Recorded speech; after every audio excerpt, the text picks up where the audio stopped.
Hi, good afternoon. Welcome to our special live coverage of the 2026 Media Budget Review. I'm Daryl Kwao, and for the next few hours, we'll bring you comprehensive coverage, analysis, and reactions as Finance Minister Dr. Castle Atuforsen presents government's assessment of the economy to Parliament.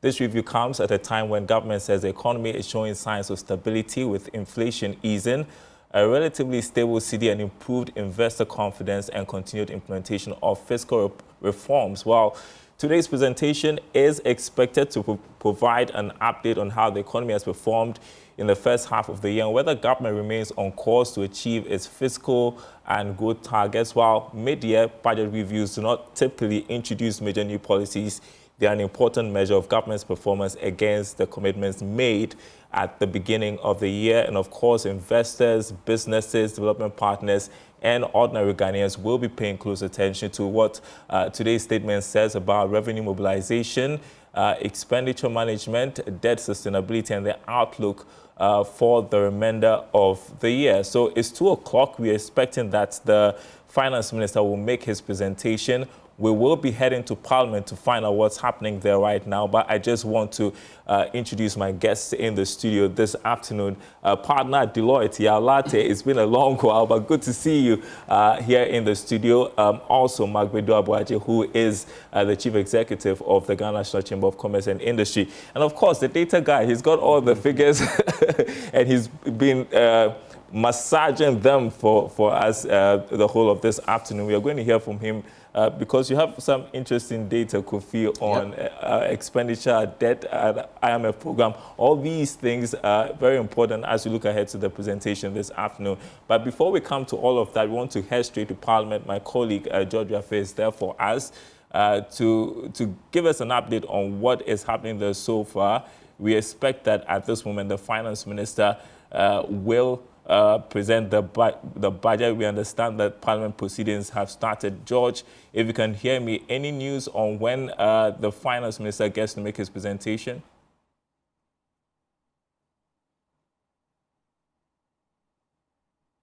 Daryl, yes, we are in Parliament right now, and if you have any chance to see proceedings in the main chamber, the deliberations are ongoing right now, but I haven't seen the Finance Minister yet in the chamber. A few minutes when I left the chamber, he is not in the chamber as you speak right now. Even though earlier we're given the 2 p.m. time, it doesn't look like as we speak right now, Daryl. That time we met in terms of the minister coming to the House to do the presentation. But they are doing the normal bill reviews and engagement and debates in Parliament. And again, before I stepped out, the first Deputy Speaker of Parliament is the one who was chairing proceedings. I don't know whether the Speaker himself is coming right now. So this is what is happening here as we speak right now. But I've been trying to engage some of the members on the majority side and to see what are the expectations or what have they pick up. I have with me here the Member of Parliament for Ekunfi, Mr. Othini Okweno. Anybody who knows him, somebody who played in the financial sector for quite a long time, the treasury sector and the banking space before he came to Parliament. So, Mr. Othini Okweno, Honorable, what has your leadership been telling you in terms of what Honorable Atuforsen will present to the House in a few minutes from now? Because we know a lot of things are changing. There was something that was put out earlier. The ministry is trying to record that as well and all those things. What should we expect from the Finance Minister when he comes to the House in a few hours or minutes from now? Thank you very much, and my greetings to all your viewers. I think today's budget reading is my expectation is really about how we are going to sustain the gains we have made. I mean, looking at the background of where we had come from and where we are now, sustaining it is quite critical for us to grow as a country. But by and large, I think that what matters to the Ghanaian is basically our job creation, sustaining against to the extent that we can create the enabling environment for business to thrive. And so far, it's worked well. The minister has done quite a yeoman's job. I believe that what is left is for the transmission mechanism of these gains we have made into the lives of Ghanaians. So far, a lot of things have been put in place. If you look at the agricultural sector, the energy sector, the health sector, yes, all these sectors are responding to the gains we have made so far. However, I think some of the things that they are thinking about doing It's a matter of time. Let me give you an example. The government is talking about setting up a new gas processing plant with a view of trying to cut down the price of energy. Now, if that happens, we know the effect. Businesses begin to do more, they begin to produce more, manufacturing sector will begin to pick up. And then the whole value chain in the manufacturing side will begin to show face in terms of the lives of Ghanaians. So for me, my expectation on this particular budget is how we are going to look at the transmission effect of all these gains into the lives of Ghanaians, as well as the revenue side of things, how we are going to boost revenue. I know there has been discussions on VAT. Government has done quite a few on the threshold and also reducing the rate itself. Today, interest rates have responded quite well. You have moved from highs of about 35%, you are doing less than 20%. Inflation is doing 5%. The reserves are doing okay. However, the businessman on the street is looking at how these gains that we have made can be translated. Assuming he goes to a bank, is he getting that? Yes, those are the things we are looking at. And also how the social impact of all these benefits are going to get to the Ghanaian. But Honorable, let's look at, I mean, you've talked about the expectations. What has the briefings that you've gone from your leadership meetings about what the minister is likely to touch on when it comes to the House?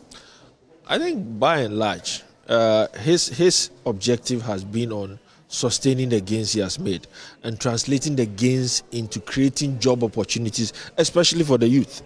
And also ensuring that whatever fiscal space he has created will translate into the manufacturing sector, industries, and be able to grow the economy to an extent that we, the Ghanaians, will benefit. By and large, I think that a lot of plans have been put in place. Like I spoke about this gas processing, we are talking about contracting a few loans, definitely like you saw in the past few days.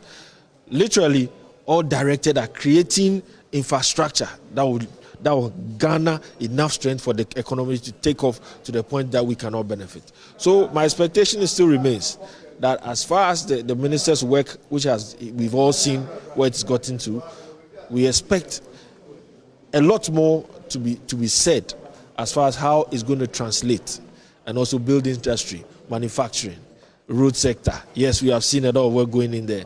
However, we are looking at the revenue sources that was going to boost this whole work that he's doing to the extent that the Ghanaian will benefit.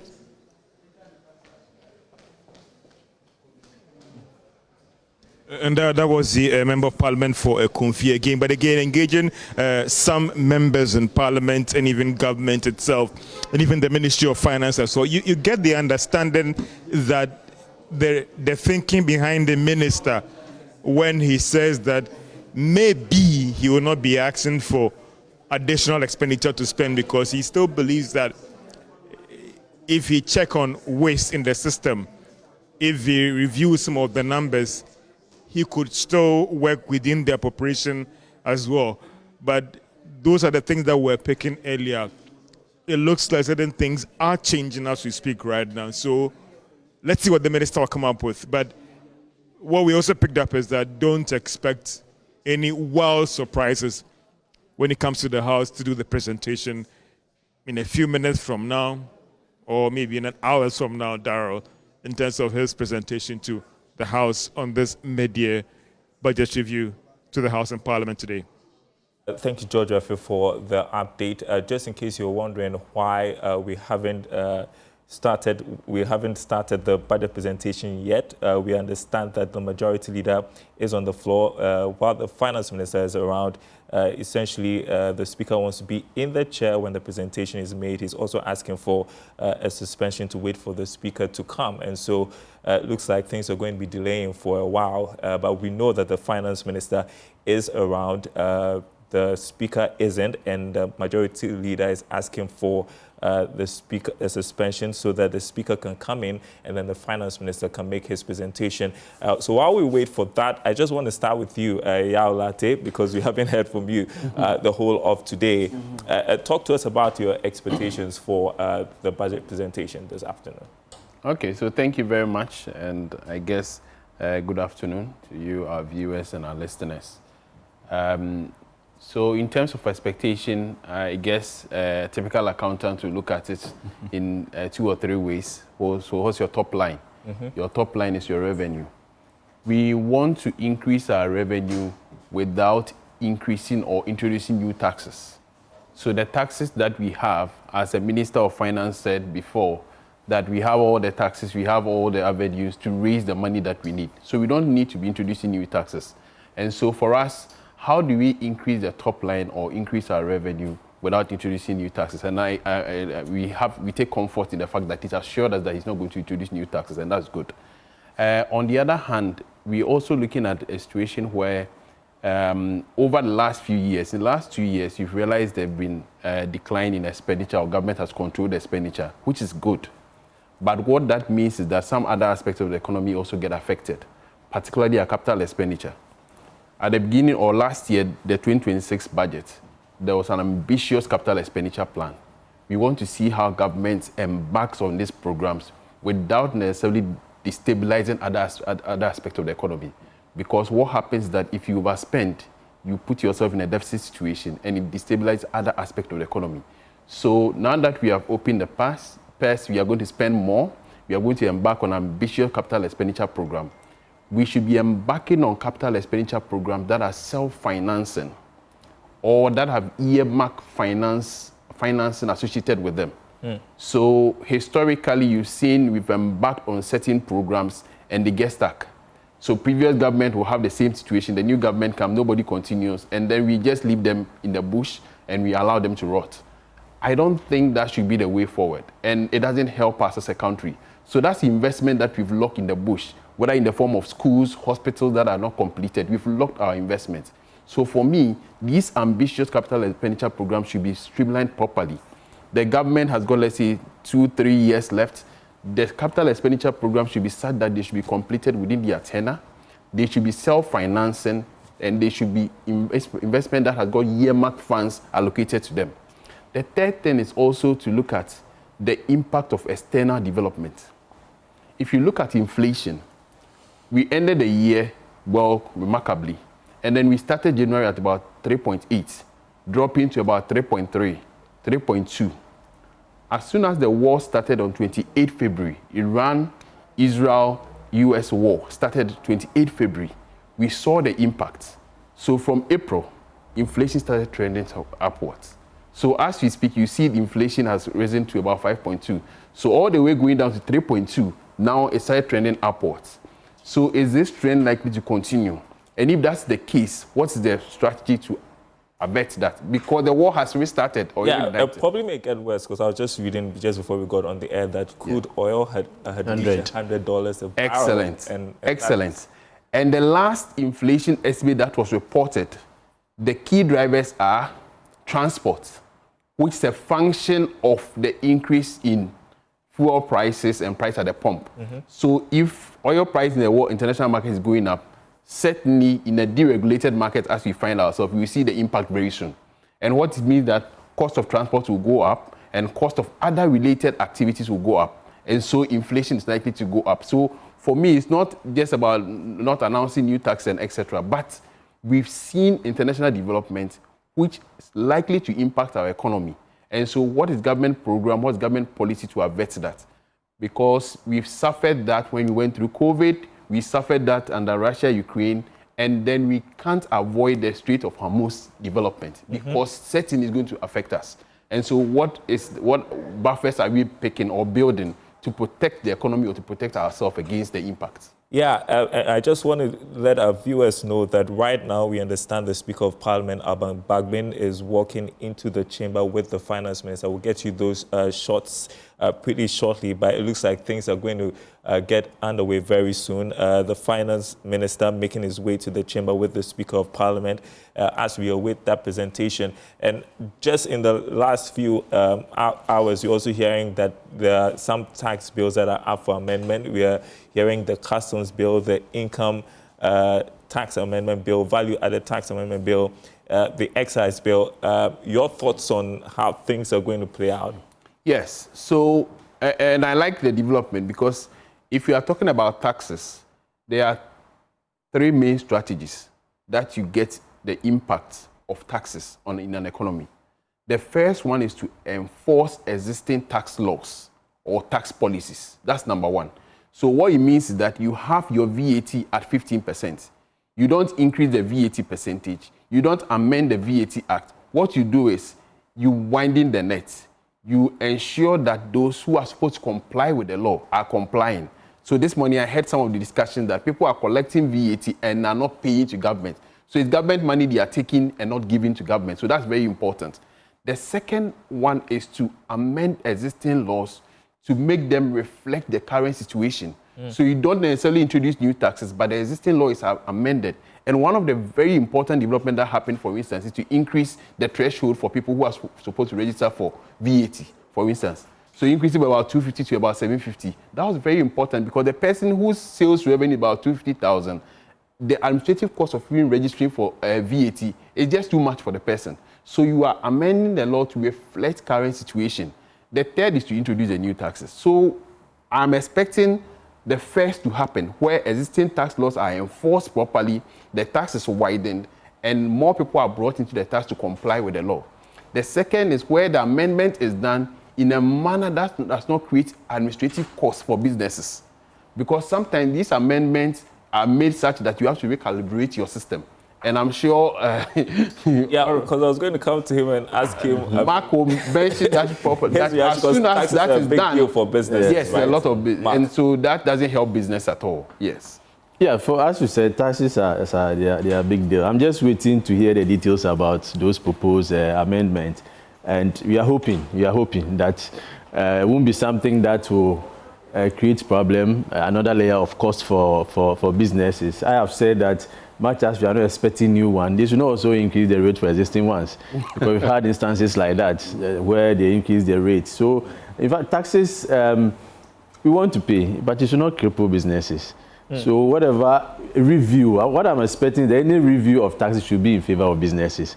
It should not rather create another cost, but it should be an opportunity for businesses to expand. That is exactly what we need. It should be in our favor. Yeah. And when that happens, we will give them the applause. I want Kofi to show us just why taxes are such a big deal right now for businesses and for our economy going forward. If you look at the entire 2026 fiscal year, we are expecting to get some 224 billion cedis from tax revenue. And we've got data for the first quarter inflows in terms of provisional data. And we are underperforming in terms of what we're expecting from tax revenue. For instance, in the first quarter, the expectation was that we could get some 24.4 billion cedis, as provisional data is showing somewhere around, 24. I mean, it's gone down by some 1.9 billion cedis. So you're expecting some 8 billion cedis. You've now collected 47.9, which means that there's a shortfall of close about 1.9 billion cedis. So that's why it's important, because if you look at the revenue for the year, a significant part is coming from tax revenue. And I want us to go through what we know so far in terms of the fiscal side, right? So this is last year compared to this year in terms of first quarter fiscal performance. And if you see anything in violet, that is 2025, and anything in red is 2026. And you can see in terms of revenue, we are doing better in 2026 than we did in 2025. So that's a plus for the government.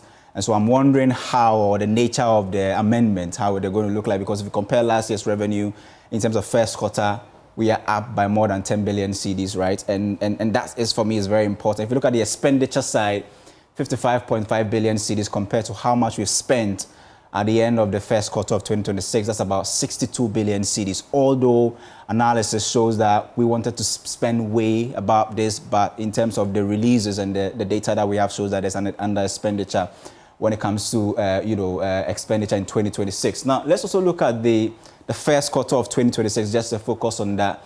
And that will tell you why maybe we might be seeing some of this amendment, because revenue, right, if you look at what we wanted to get programmed, was around 60 billion cedis for first quarter of 2026. Now, what we've collected so far, although we understand it's provisional data, but falls short by some 3 billion cedis. Right. That is a whole ministry's budget, right? That's a significant expenditure. On the other hand, has underperformed. want to spend some 78 billion cedis. Now we are spending 72 billion. If revenue goes down, it explains why, expenditure is also down. But in terms of the disaggregated, figures, let's look at the tax handles that got, some uptake and those that reduced in terms of expectation. Income and property tax, I was mentioning that this was up by some 473 million cedis above what we projected to get in the first quarter of 2026.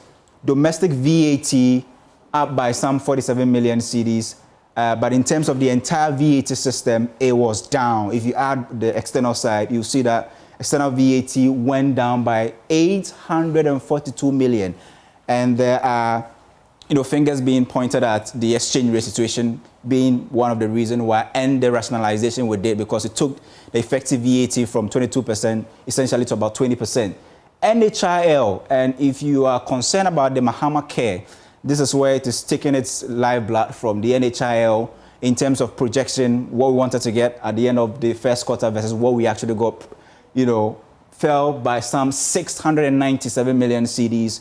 Get fund, very important to free SHS because it's been uncapped, and we now understand that free SHS is taking its entire budget of more than 3 billion cedis from the Get fund, basket, and that was down by 697 million. And if you understand the cascading impact of the VAT system, you will not be surprised why all of these taxes are down, because they were taking huge sums from that cascading impact, that 22% VAT that we had. So once you rationalize and you take it out, you should expect some of these things to happen. So it will be very interesting to see the rationalization that the finance minister wants to do in terms of the tax amendment.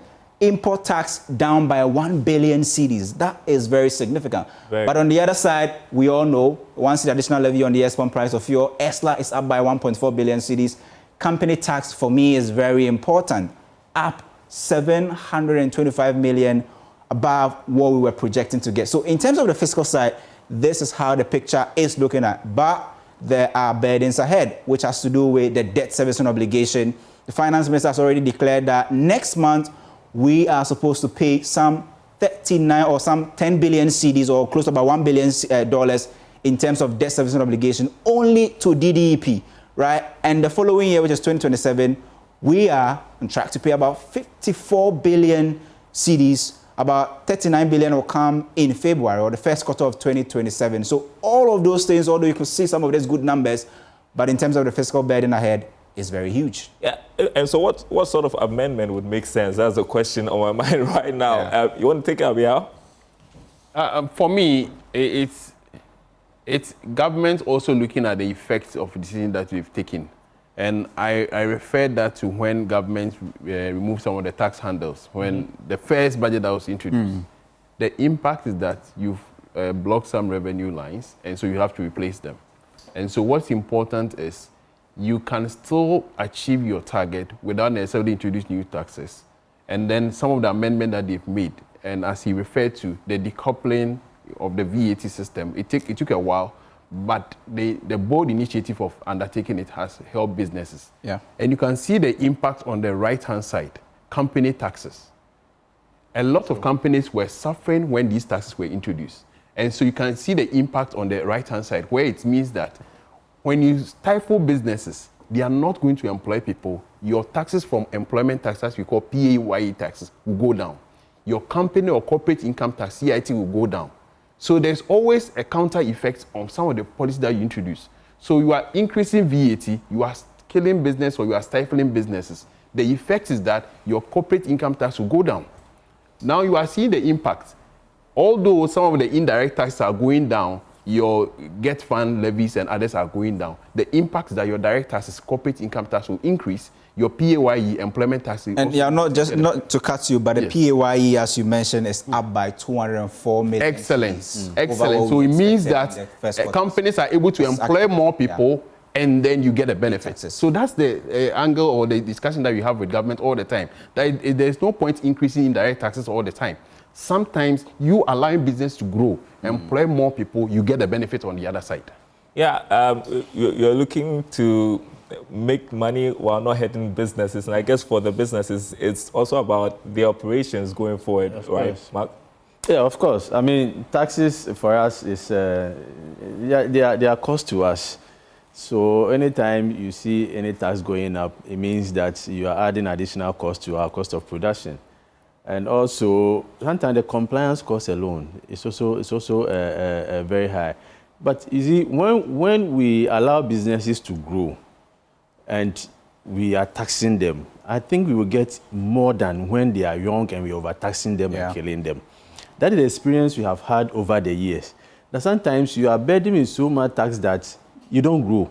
So you decide to keep your small business and keep a small number of people, at least just to make sure that you are able to break even and sustain your business.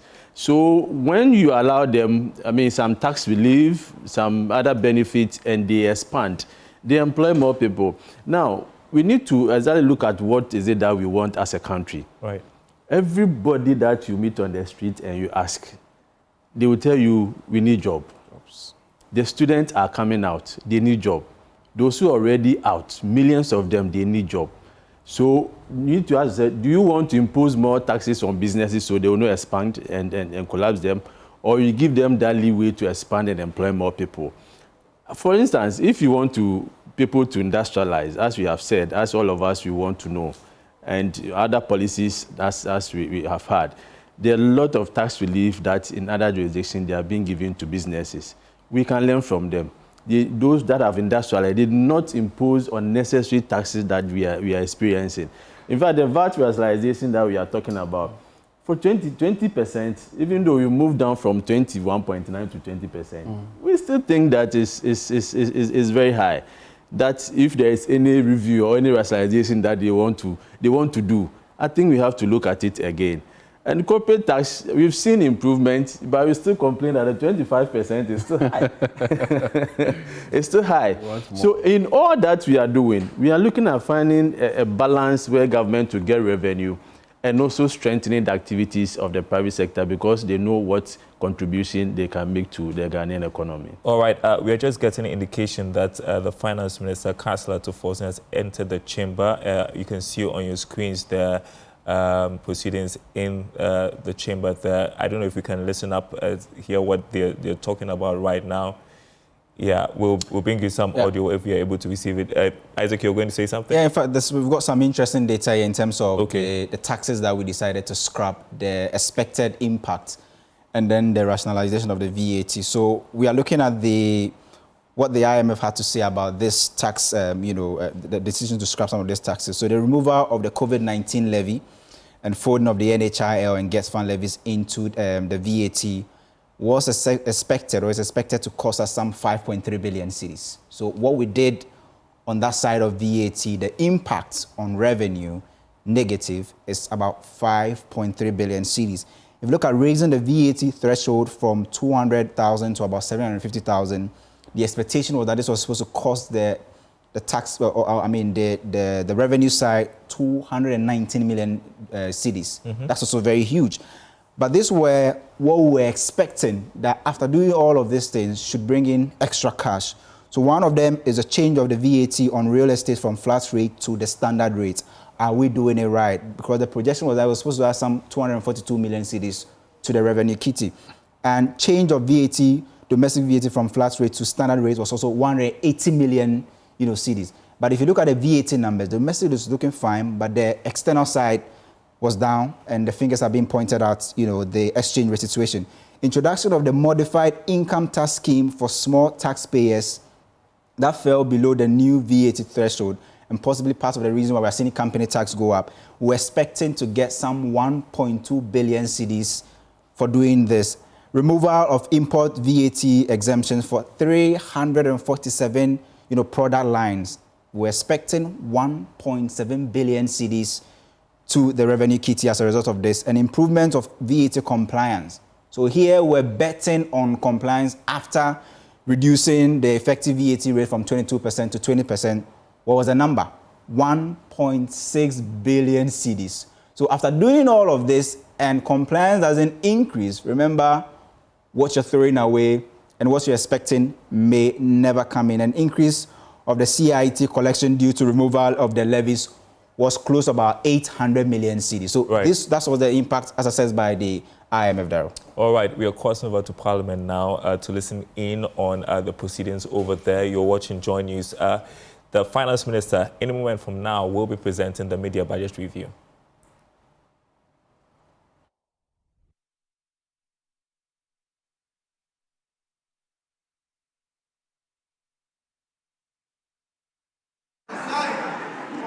Yes, Minority Leader. Speaker, thank you for the opportunity. Mr. Speaker, we're happy the Finance Minister is here. My main concern is that on the government side, I see a lot of empty seats.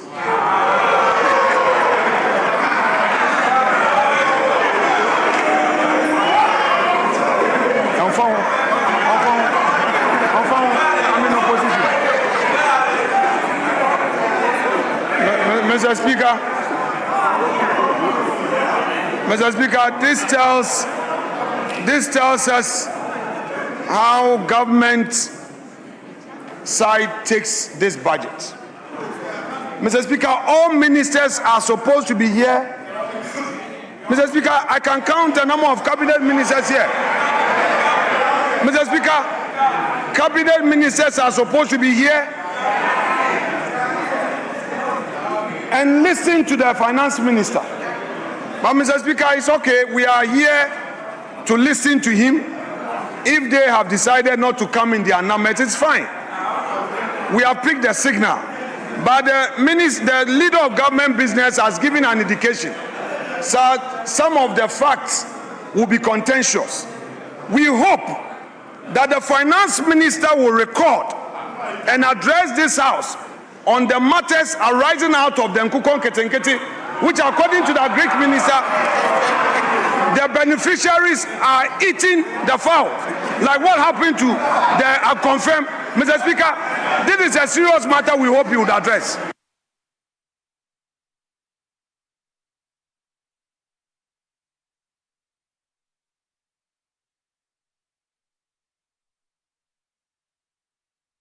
Yes, Majority Leader. Mr. Speaker, Mr. Speaker, Mr. Speaker, when the Akoko Nketekete project started and they were distributing the day-old chicks, Honorable Afenyomakin failed to take advantage, and so he didn't go for some of the day-old chicks. Others went and took the day-old chicks. Now they have matured, and they are now Akoko and Kasie. And when they prepare their light soup and take, he's worried and complaining all over the place. Please, the whole object of Akoko and Kitikiti is so that they will mature into big beds, and then they will be sold and they will be utilized for light soup. So if they are being utilized for light soup, now what is your problem? What is your problem? Mr. Speaker, I think on this very light note, I want to urge colleagues, let's allow the process to continue. Yes, honorable members, on your behalf, I invite the Minister of Finance to make the statement.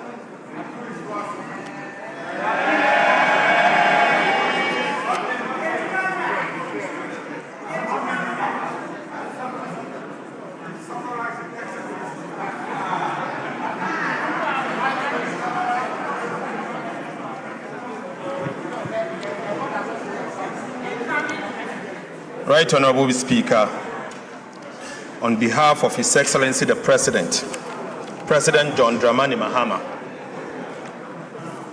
I have the humble duty to present the media fiscal policy review of the 2026 budget and economic policy of government. Mr. Speaker, before I proceed with this media fiscal policy review, I wish to acknowledge the devastating floods that struck part of our country last month.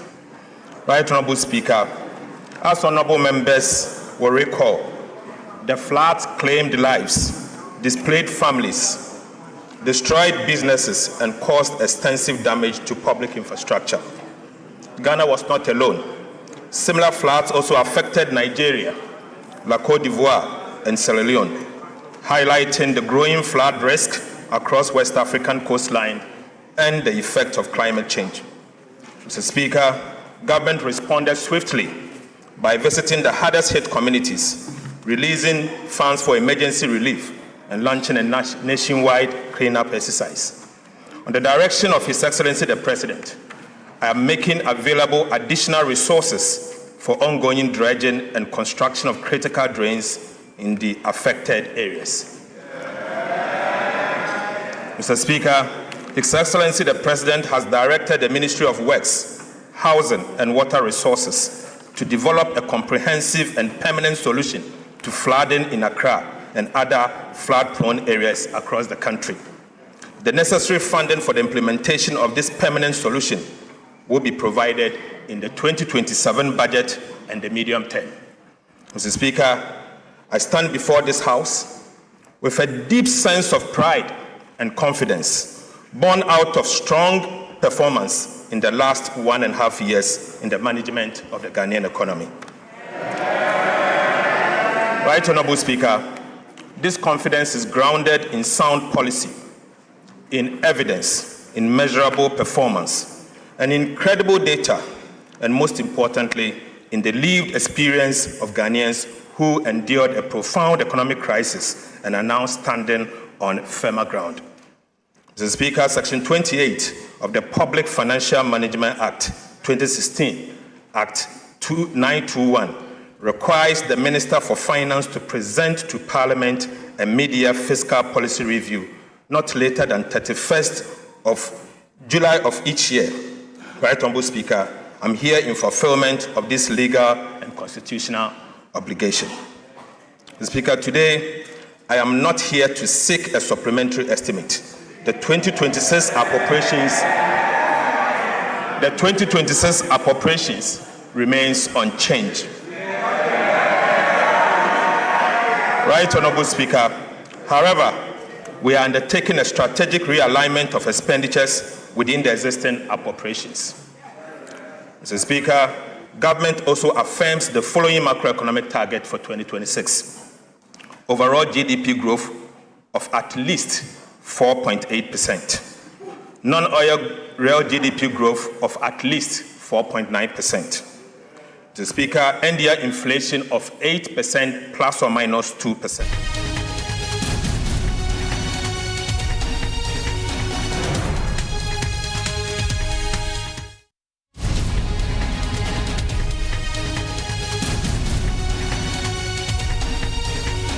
Where Ghana stands today and where Ghana is heading.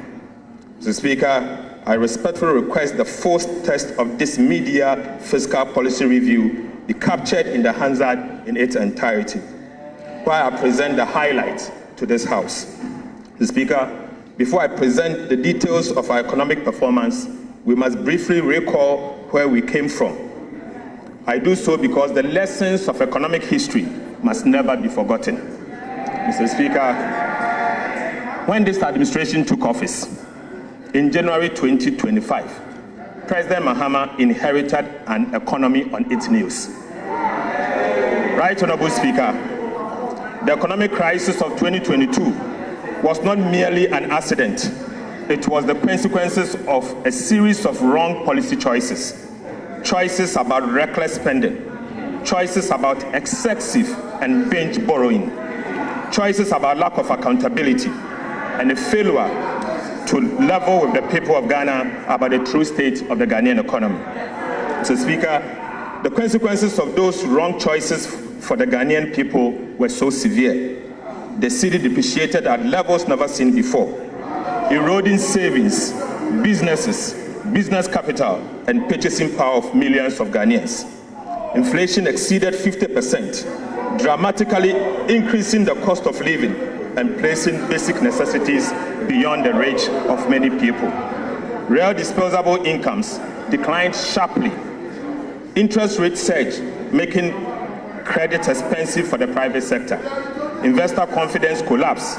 international reserves fell to extremely low levels. International credit rating agencies downgraded Ghana's sovereign debt to levels never seen in our history. Mr. Speaker, Ghana lost access to the international capital market. The previous government implemented most painful debt restructuring program that imposed crude and painful haircuts on domestic and external bondholders. Financial institutions and individual bondholders also suffered significant losses, with many losing their lifetime of savings. Even pensioners were not spared the burden of crude and painful haircuts under the DDP. The Speaker, and businesses closed or relocated, jobs were lost, and many households that had escaped poverty fell back into hardships.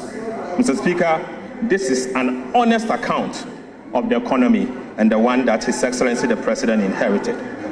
We recount this event not to dwell on the past, but to remind ourselves of the heavy price of fiscal indiscipline, excessive borrowing, weak accountability, and dishonest economic management. Mr. Speaker, Ghana must never be brought this low again. Right Honorable Speaker. Right Honorable Speaker. These painful experiences must strengthen our collective resolve to safeguard macroeconomic stability and ensure that such a crisis is never repeated. As a nation, we must internalize the true costs of economic mismanagement and commit ourselves to sound economic stewardship. Some lessons cannot simply be taught, they must be lived. But once learned, they must never be forgotten. Never again, Mr. Speaker. Mr. Speaker, this administration assumed office. When this administration assumed office, it moved swiftly and decisively to stabilize the economy and begin the work of national reconstruction. It was immediately clear that the old model of managing the economy had failed, and Ghana did not need incremental adjustment, but it needed structural reforms. We therefore took difficult but necessary decisions, which were neither politically convenient nor painless. These decisions demanded our collective sacrifice, Mr. Speaker, but they were necessary to restore stability and rebuild confidence. Right Honorable Speaker, the progress Ghana is recording today did not happen by chance. Some have suggested that our recent macroeconomic gains are simply the product of good fortune. Others have attributed the recovery solely to the debt restructuring program or the IMF program inherited in 2025. But Mr. Speaker, I firmly disagree. Our recovery is as a result of superior economic management. Mr. Speaker, for emphasis, I firmly disagree. Ghana's recovery is as a result of superior economic management. Debt restructuring may create fiscal space, but it does not create fiscal discipline. Right Honorable Speaker, an IMF program may provide a framework, but it cannot substitute for sound policy, disciplined implementation, and political will. Sustainable economic recovery is built on good policy choices, competent economic management, and disciplined execution, and most importantly, courageous leadership. Mr. Speaker, the evidence before us is overwhelming. Ghana's recovery has been driven by a deliberate program of economic reforms implemented since President Mahama assumed office in January 2025. These reforms have strengthened public financial management, restored fiscal credibility, improved revenue mobilization, reduced fiscal risk, and reinforced macroeconomic stability. The results speak for themselves. Every major macroeconomic indicator has improved significantly. These outcomes are not accidental. They are the product of reforms, discipline, and sound economic management. Mr. Speaker, it is therefore important to place on record the reforms that have delivered this turnaround. Mr. Speaker, the recovery of the Ghanaian economy has been anchored on three key transformational policy reforms. These key transformational reforms are as follows. The first is fiscal correction. The second is the modernization of Ghana's tax regime. And the third is a complementary fiscal policy for inflation targeting and exchange rate stability. Mr. Speaker, the first key transformational policy reform was fiscal correction. The objective was straightforward. First, to assume control over public finances. Second, it's to introduce new expenditure discipline. And third, to place public debt on a sustainable path. We therefore recalibrated Ghana's fiscal framework to ensure greater efficiency, stronger accountability, and fairer burden sharing across government. Right Honorable Speaker, the 2025 budget reset expenditure to 2023 nominal levels, eliminating wasteful spending that had weakened fiscal management over the years. As a result, primary expenditure declined sharply from 18.7% of GDP in 2024 to 13.2% of GDP in 2025. Mr. Speaker, a 5.5% adjustment without hurting economic growth. Most importantly, Right Honorable Speaker, the primary balance also improved from a deficit of 2.9% of GDP in 2024 to a surplus of 2.5% of GDP in 2025, placing public debt firmly on a downward trajectory. Mr. Speaker, a fiscal adjustment expenditure led by 5.4% of GDP in one calendar year. Mr. Speaker, this sent an unmistakable signal to Ghanaians, investors, and other development partners that fiscal discipline is the new order. Mr. Speaker, government also recalibrated the IMF program, shifting the emphasis from revenue-led to expenditure-led fiscal consolidation to achieve a fairer sharing of the adjustment burden. We amended the Public Financial Management Act to institutionalize a binding fiscal rule requiring a minimum annual primary surplus of 1.5% fiscal consolidation to achieve a fairer sharing of the adjustment burden. We amended the Public Financial Management Act to institutionalize a binding fiscal rule requiring a minimum annual primary surplus of 1.5% of GDP and a debt to GDP ceiling of 45% by 2034. These reforms signaled that fiscal indiscipline would no longer define the Ghanaian state. Mr. Speaker, aside, we established the Value for Money Office to strengthen expenditure efficiency, improve the quality of public expenditure, and ensure that every cedi spent delivers maximum value for the Ghanaian people.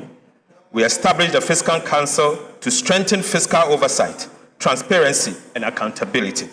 We undertook a comprehensive audit of government payables to eliminate irregular obligations. We also enforced expenditure control. Government amended the Public Procurement Act to require commitment authorization before procurement. Mr. Speaker, this reform firmly linked procurement to approved budget and restored discipline to public expenditure management across the government. Right Honorable Speaker, for the first time, state-owned enterprises are now bound by the commitment authorization, restraining them from spending beyond their means. Mr. Speaker, over the last 10 years, liabilities of state-owned enterprises have added the equivalent of about 3% of GDP to Ghana's public debt every single year. Mr. Speaker, this occurred because state-owned enterprises failed to honor their contractual obligation, compelling government to assume and settle those liabilities. This contributed to the sharp rise in Ghana's public debt. As a result, Mr. Speaker, the resources that would have financed critical infrastructure were used to pay those SOEs' debt. This is part of the reason why Ghana's debt grew unsustainably without the bridges, roads, or hospitals to show for. Right Honorable Speaker, what is the point of ensuring that ministries and even Parliament live within their means if state-owned enterprises are permitted to run up liabilities that the taxpayer are ultimately forced to pay? Mr. Speaker, it is therefore important to recognize that Ghana's debt challenge was driven not only by fiscal deficit, but also by the unchecked accumulation of liabilities by state-owned enterprises. This is precisely why the commitment authorization regime would have been meaningless and ultimately ineffective had state-owned enterprises been excluded from its coverage. Right, Honorable Speaker, we also operationalized the sinking fund to strengthen debt management and demonstrate to government that government is committed to meeting future debt obligation. We restored genuine fiscal decentralization by ensuring that at least 80% of the district assembly's common fund is transferred directly to assemblies to support local development. Right, Honorable Speaker, we reduced the number of ministers from 123 at its peak to 60 and reduced the number of ministries from 30 to 23 because, Mr. Speaker, because a leaner government is not merely good politics, but it's also a sound fiscal policy. We curtailed non-essential expenditure, including excessive foreign travel, workshops, conferences, and unnecessary vehicle procurement. We also discontinued low-impact programs like the Ghana Cares of Atampa and the Youth Start to redirect scarce resources to national priorities.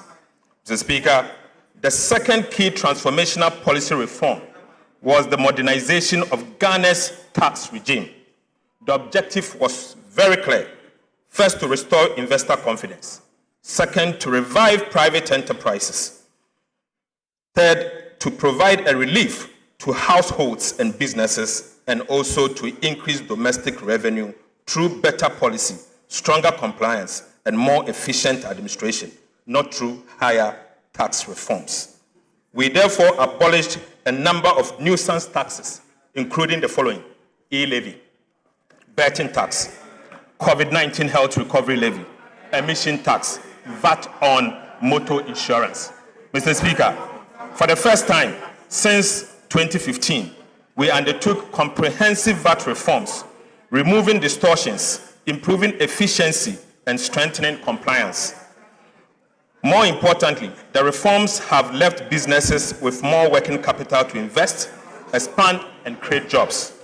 We also introduced a sliding scale royalty regime for gold to ensure that Ghanaian people receive a fairer share of the economic returns from their natural resources.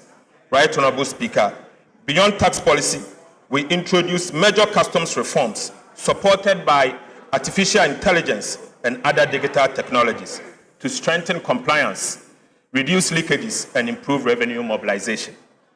Since the introduction of the AI-powered customs reforms, monthly customs revenue has increased by approximately 17%, reflecting stronger compliance, more effective enforcement, and significantly reduced leakages. We also amended the misuse of the tax refund account, ensure that resources intended for legitimate tax refund was no longer used as a slush fund. Mr. Speaker, the results have been remarkable. Despite abolishing multiple taxes and introducing no new tax handle, non-oil tax revenue increased by 0.5% of GDP, from 12.6% of GDP in 2024 to 13.1% of GDP in 2025. Mr. Speaker, simply put, government collected more taxes in 2025 even after abolishing the nuisance taxes, including the e-levy. Right, Honorable Speaker, the lesson here is simple. Better policy, stronger compliance, and smarter administration will always deliver more sustainable revenue than higher taxes. Mr. Speaker, the third key transformational policy reform was the introduction of a complementary fiscal policy to support inflation targeting, ensuring exchange rate stability, and building external resilience. Central to this reform was the establishment of the Ghana Gold Board to curb gold smuggling, formalize the gold trade, and ensure that a greater share of Ghana's mineral wealth benefits the Ghanaian people. Through this intervention, Ghana generated an additional $15 billion in foreign exchange inflows from gold, significantly strengthening reserve accumulation and supporting exchange rate stability. This single policy measure improved Ghana's current account balance by 6.4 percentage points from a surplus of 1.9% in 2024 to 8.3% in 2025. Mr. Speaker, this represents a 4 times increment of the current account surplus in just 1 calendar year. Mr. Speaker, this was not simply a gold policy. This was a macroeconomic stabilization policy designed to strengthen the city, build external buffers, and restore confidence in the Ghanaian economy. To reinforce these gains, government developed and is implementing the Ghana Accelerated National Reserve Accumulation Policy, GANRAP, with the objective of increasing Ghana's international reserve to the equivalent of 15 months of import cover by end of 2028. In a landmark initiative, Mr. Speaker, government has also reached agreement with large-scale mining companies to purchase 30% of their annual gold production for refinery by local refineries, strengthening domestic value addition and supporting reserve accumulation. Government further amended the Bank of Ghana Act to make inflation targeting a shared responsibility between the Ministry of Finance and the Bank of Ghana, ensuring stronger coordination between fiscal and monetary authorities. Mr. Speaker, economic reforms must ultimately be judged by their outcomes. I now turn to the evidence of what these key transformational policy reforms have delivered for the people of Ghana. Mr. Speaker, the results of the last 8 months demonstrate that disciplined policies, competent economic management, and consistent implementation delivers tangible results. Real GDP growth grew by 6.0% in 2025, the fastest pace of economic expansion since 2019. Instructively, Mr. Speaker, non-oil GDP grew by 7.6% in 2025, the highest rate in 14 years, demonstrating that Ghana's recovery extends well beyond favorable commodity prices. Mr. Speaker, the momentum has continued into 2026. Real GDP growth reached 6.4% in the first half, exceeding expectations. Mr. Speaker, for the first time in our nation's history, the size of Ghana's economy exceeded $100 billion, firmly establishing Ghana as a major emerging market economy. Ghana's per capita income increased by more than $850 in just 1 year. Mr. Speaker, rising from $2,527 in 2024 to $3,385 at the end of 2025. This is the highest per capita income ever recorded in our country's history. It is therefore not surprising that Ghana is now recognized as the 8th largest economy in Africa. Mr. Speaker, these are not mere statistics. They represent higher incomes, stronger businesses, greater opportunities, and an economy with an enhanced capacity to invest in its people. The labor market is also improving. Unemployment rate declined from 13.7% during the first 3 quarters of 2024 to 12.8% over the same period in 2025. Multidimensional poverty, which measures deprivation across living conditions, education, health, and employment, declined from 24.9% in Q3 of 2024 to 21.9% in Q3 of 2025. Mr. Speaker, this simply means that about 950,000 Ghanaians moved out of the multidimensional poverty in just 1 year. Mr. Speaker, behind these statistics are the hundreds of thousands of families who now enjoy better living conditions and greater hope for the future. Right, Honorable Speaker, inflation perhaps tells the clearest story of all. Inflation declined from 23.8% in December 2024 to 5.4% at the end of 2025 and remained low at 5.3% in June 2026. Fiscal performance has also exceeded expectations. the primary balance on commitment basis recorded a surplus of 2.5% of GDP as at the end of 2025. By end of June 2026, we had achieved a primary surplus of 0.9% of GDP on commitment basis. We are firmly on track to achieve our end-year target of 1.5% of GDP. Mr. Speaker, prudent fiscal management has also translated into a rapid decline in Ghana's public debt. The debt to GDP ratio fell from 61.8% of GDP, 61.8% at the end of 2024 to 44.7% at the end of 2025 and reached 45% by end of June 2026. Mr. Speaker, Ghana has therefore already achieved its statutory debt target of 45% of GDP, years ahead of both IMF program timeline and the targeted date established under the Public Financial Management Act. Mr. Speaker, debt service is also consuming a far smaller share of government revenue.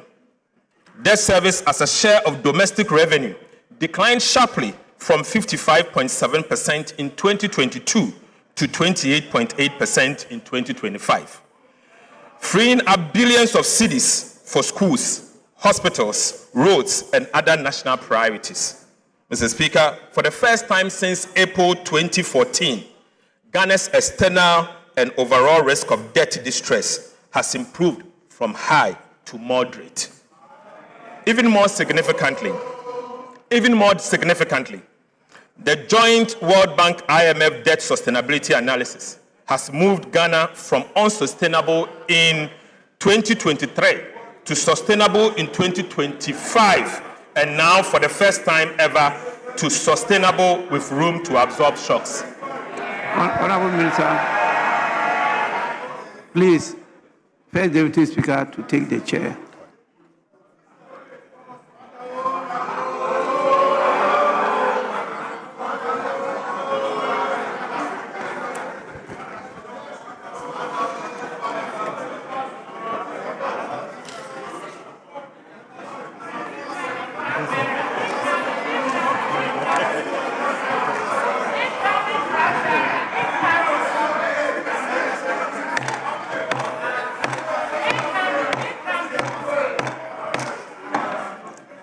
Finance Minister, you may continue.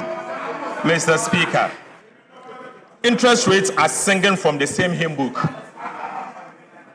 The 91-day Treasury bill rate, a benchmark for the cost of short-term borrowing in Ghana, declined from 11% in December 2025 to 5.73% in June 2026, representing a 536 basis point reduction. The 182-day Treasury bill rate also fell from 12.52% to 7.69%, down by 483 basis points. Mr. Speaker, similarly, the 364-day Treasury bill rate declined from 12.94% to 12.82%, a 12 basis point decline. And across the entire yield curve, average decline was 344 basis point. 2 years, 3 years, and 5-year government bonds are now trading within the range of 11% to 12.6%, compared with about 20% a year ago. Right, Honorable Speaker, monetary policy rate has also declined by a cumulative 1,300 basis points, from 27% in January 2025 to 14% in July 2026. Mr. Speaker, these are not merely lower interest rates, they are lower borrowing costs for households and businesses, creating room for entrepreneurs to invest, expand, and create jobs. We have also made significant strides on the external front. The current account recorded a surplus of 8.3% of GDP in 2025 and has remained strong through the first half of 2026. The cedi appreciated by 40.7% against the United States dollar in 2025, reversing years of sharp depreciation and restoring confidence in the Ghanaian economy. Mr. Speaker, Taken together, these results demonstrate that the 2026 budget is firmly on track. The targets we set at the beginning of the year were not aspirational. They were grounded in sound policy, disciplined implementation, and realistic assumptions. The performance of the economy in the first half of 2026 confirms that we're on course to achieve them. Economic growth is exceeding target. Inflation is below the projected range. Fiscal performance is stronger than programmed, and the debt trajectory is improving faster than expectation. Mr. Speaker, the detailed macroeconomic performance will be presented in subsequent sections in this review. Right, Honorable Speaker, the commitment we made to the people of Ghana are being honored, and the results are evident. I now wish to speak, Mr. Speaker, I now wish to speak directly to every Ghanaian listening to me this afternoon.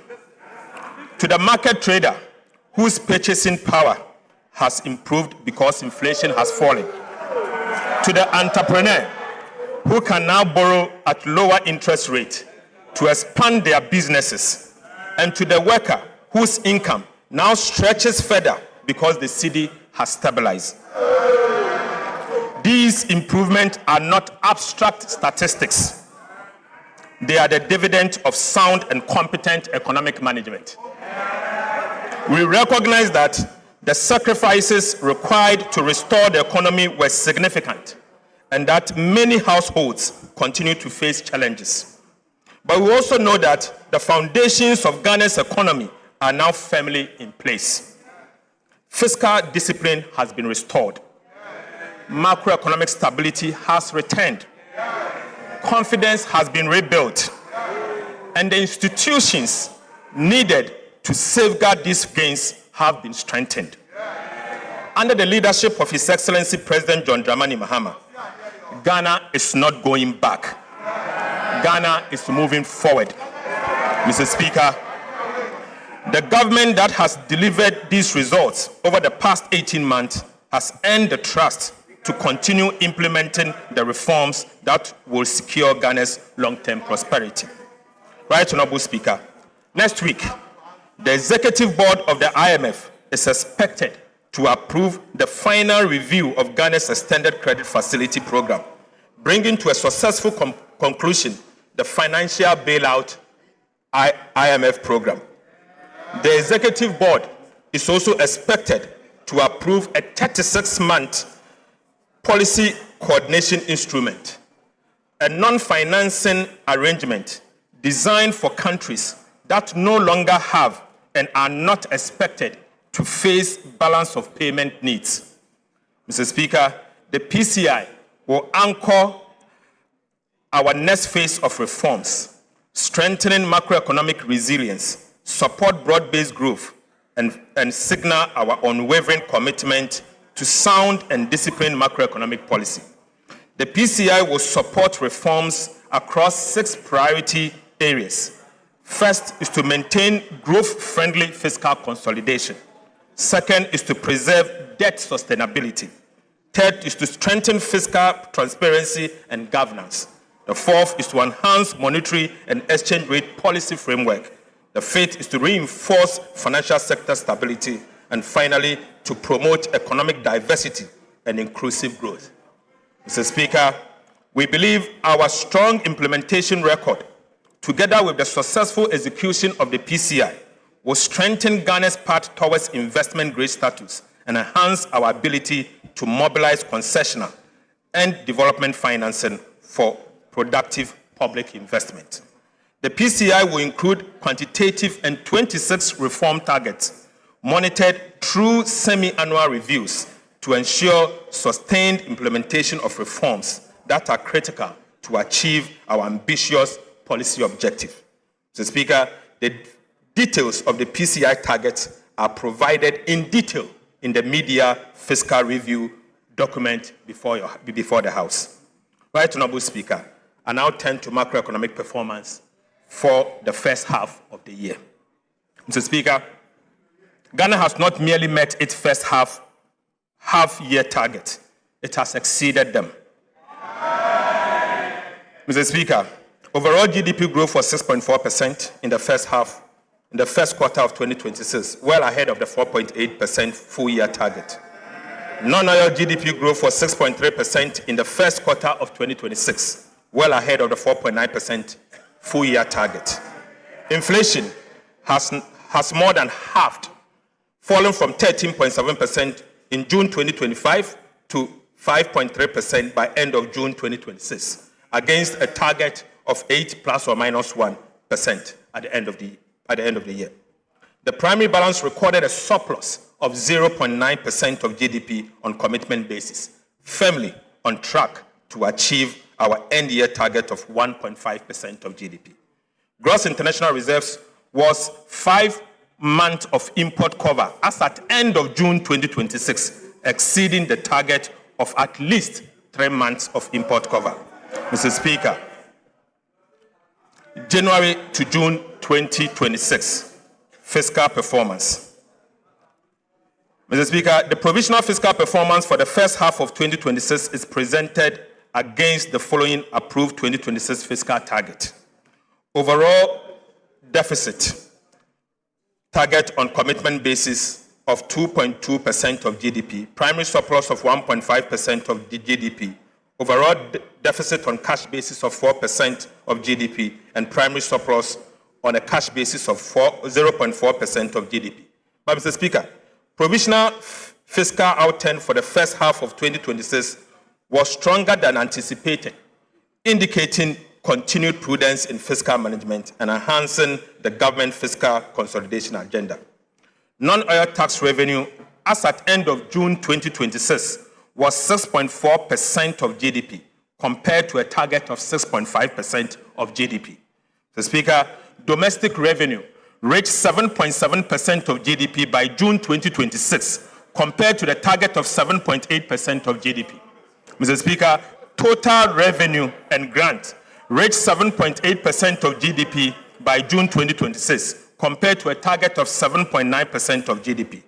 Total expenditure on commitment basis at the end of June 2026 was 8.0% of GDP against the half-year target of 9.9% of GDP. Primary expenditure, which excludes interest payment, was 6.6% of GDP by June 2026, compared to half-year target of 8.1% of GDP. Interest costs at 1.3% of GDP as at the end of June 2026 against the half-year target of 1.8% of GDP, indicating that we have saved on interest about 0.5% of GDP, reflecting lower interest rates and improved debt management. Mr. Speaker, this performance reflects the resolve of this administration to make difficult decisions, implement them consistently, and maintain unwavering fiscal discipline. Mr. Speaker, I now move to public debt. At the end of June 2026, domestic debt accounted for 54.4% of Ghana's total public debt portfolio, while external debt accounted for 45.6%. On the 17th of February 2026, government honored the 6th domestic debt exchange program coupon payment of 10.1 billion on time and in full. Mr. Speaker, the 7th DDEP coupon payment of 10.8 billion cedis falls due on the 18th of August 2026. Let me use this opportunity to assure this House that it will be paid on time and in full.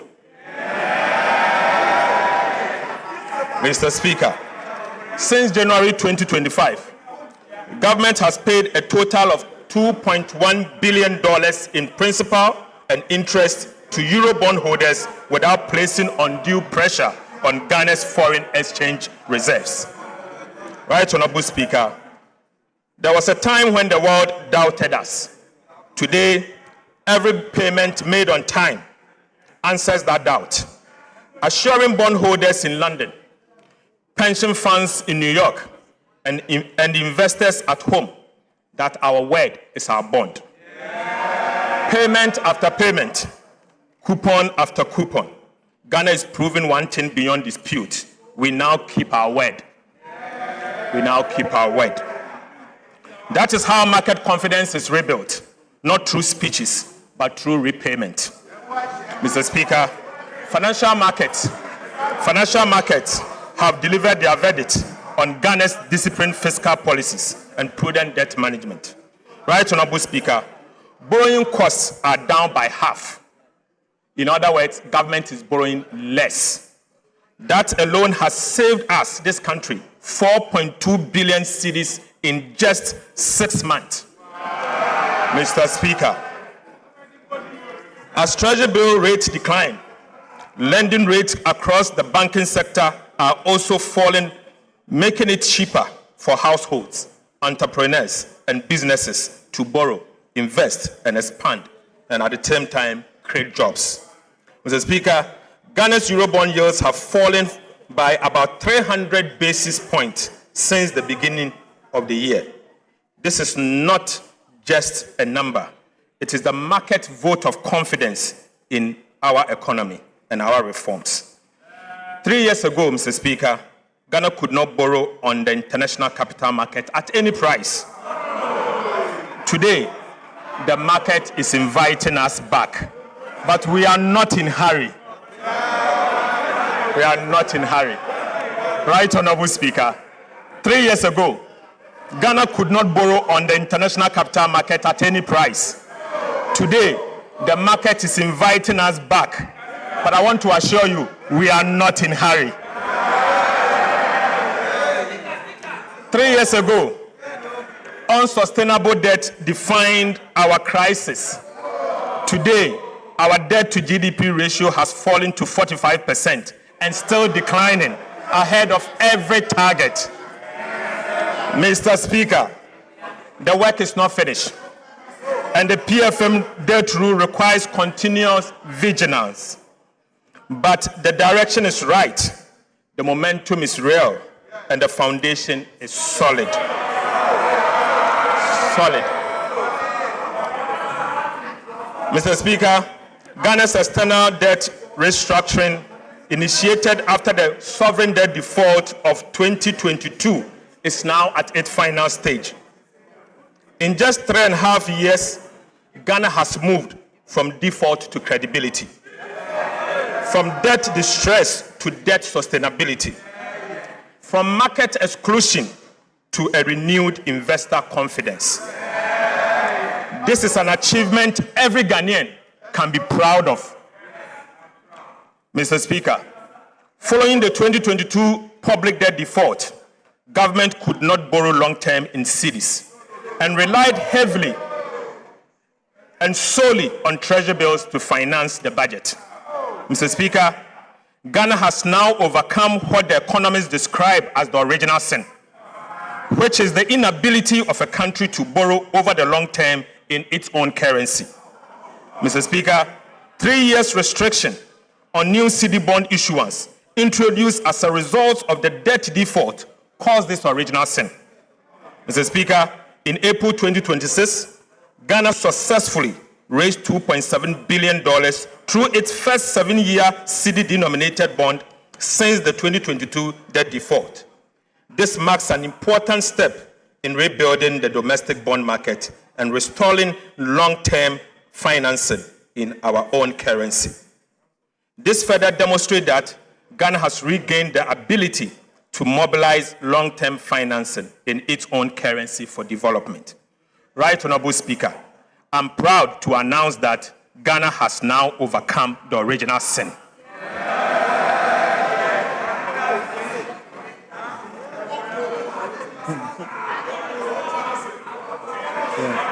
Mr.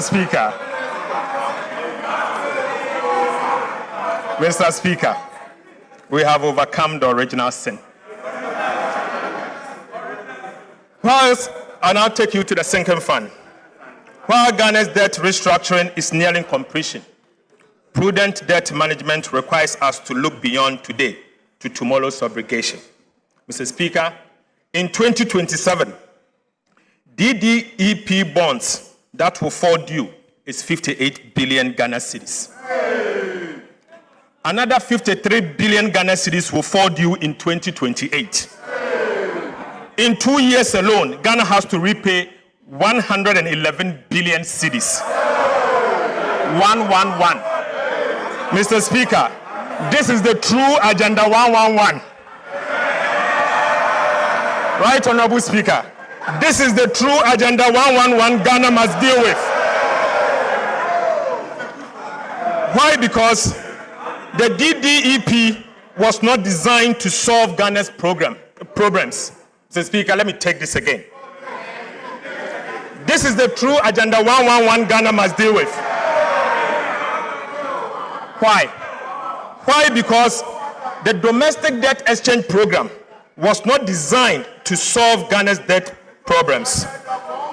It was designed to postpone it deliberately, knowingly, and cynically, unfortunately.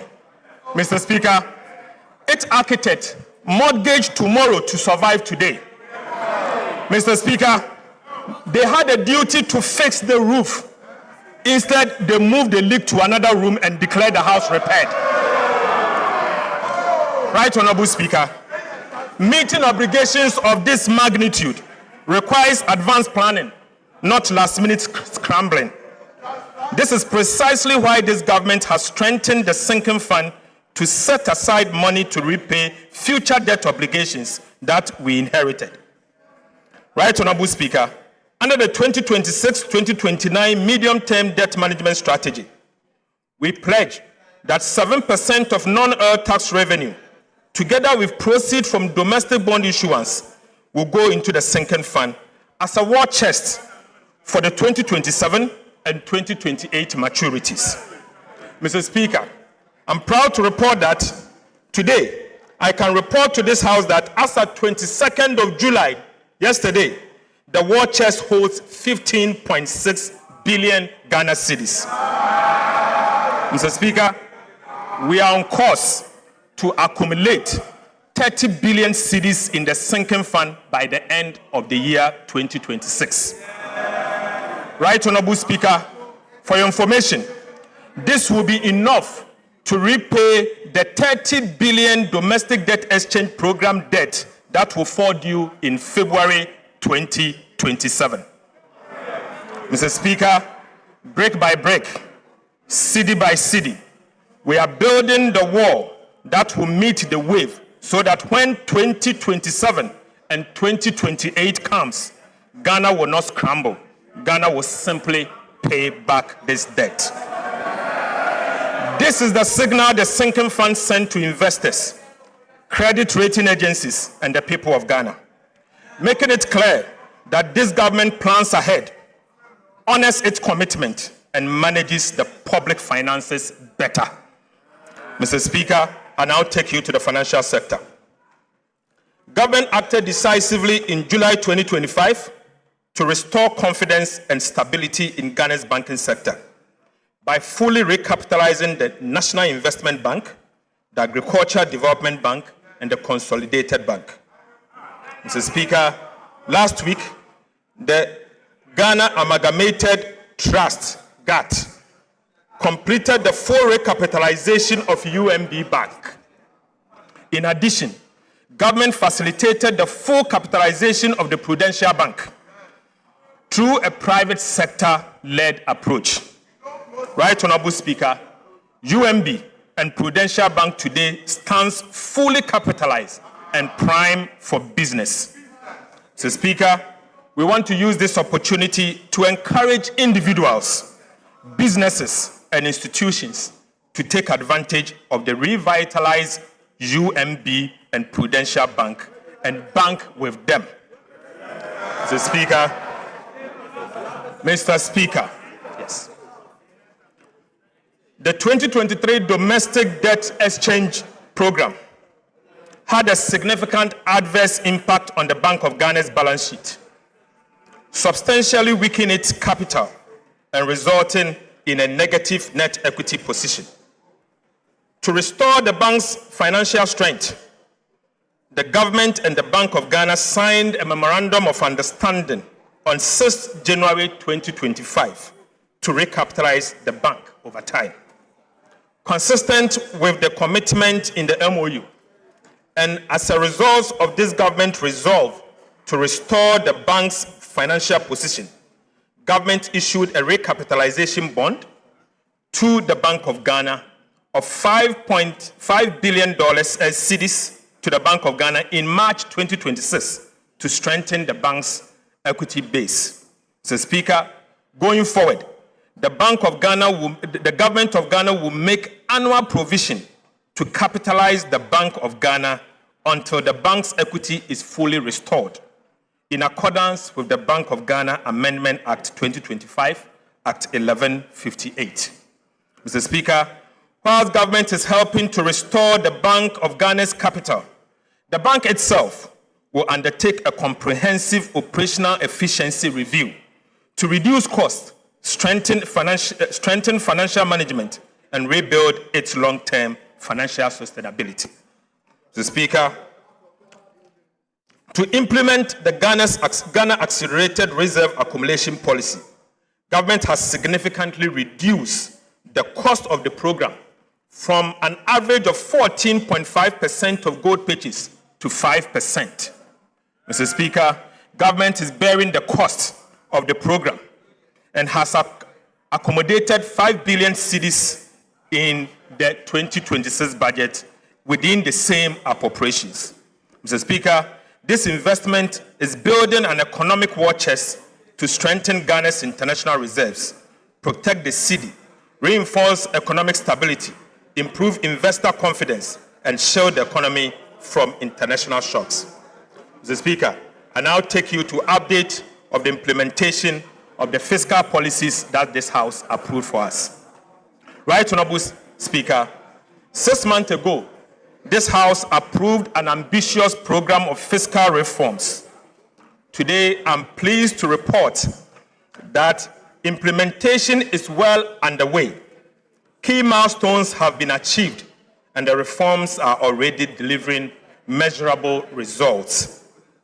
On the revenue side, government is targeting an increase in non-oil tax revenue from 13.1% of GDP in 2025 to 14.1% of GDP in 2026, 1% increase, through improved compliance, broader tax basis, and enhanced revenue administration, and not through higher taxes.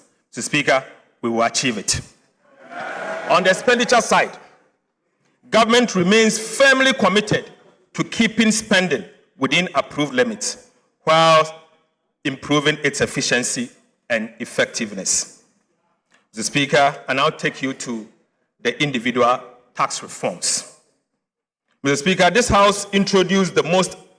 government introduced the most ambitious reforms to Ghana's VAT system in over a decade to eliminate long-standing distortions, improve efficiency, and support business growth. We abolished COVID-19 health recovery levy. We decoupled Get Fund levy and the National Health Insurance levy from the VAT base, making both eligible for input tax deduction. We reduced the effective VAT rate from 21.9% to 20%. We abolished VAT on recognizance and prospecting for minerals. We raised VAT registration threshold from 200,000 to 750,000, relieving thousands of micro and small businesses of the obligation to register for and charge VAT. And we extended the zero rating of locally manufactured textiles to 2028. Right, Honorable Speaker, these reforms have simplified VAT systems, removed distortions, lowered the tax burden, and strengthened the foundation for improved compliance. So, Speaker, reforming the tax law was only the first step.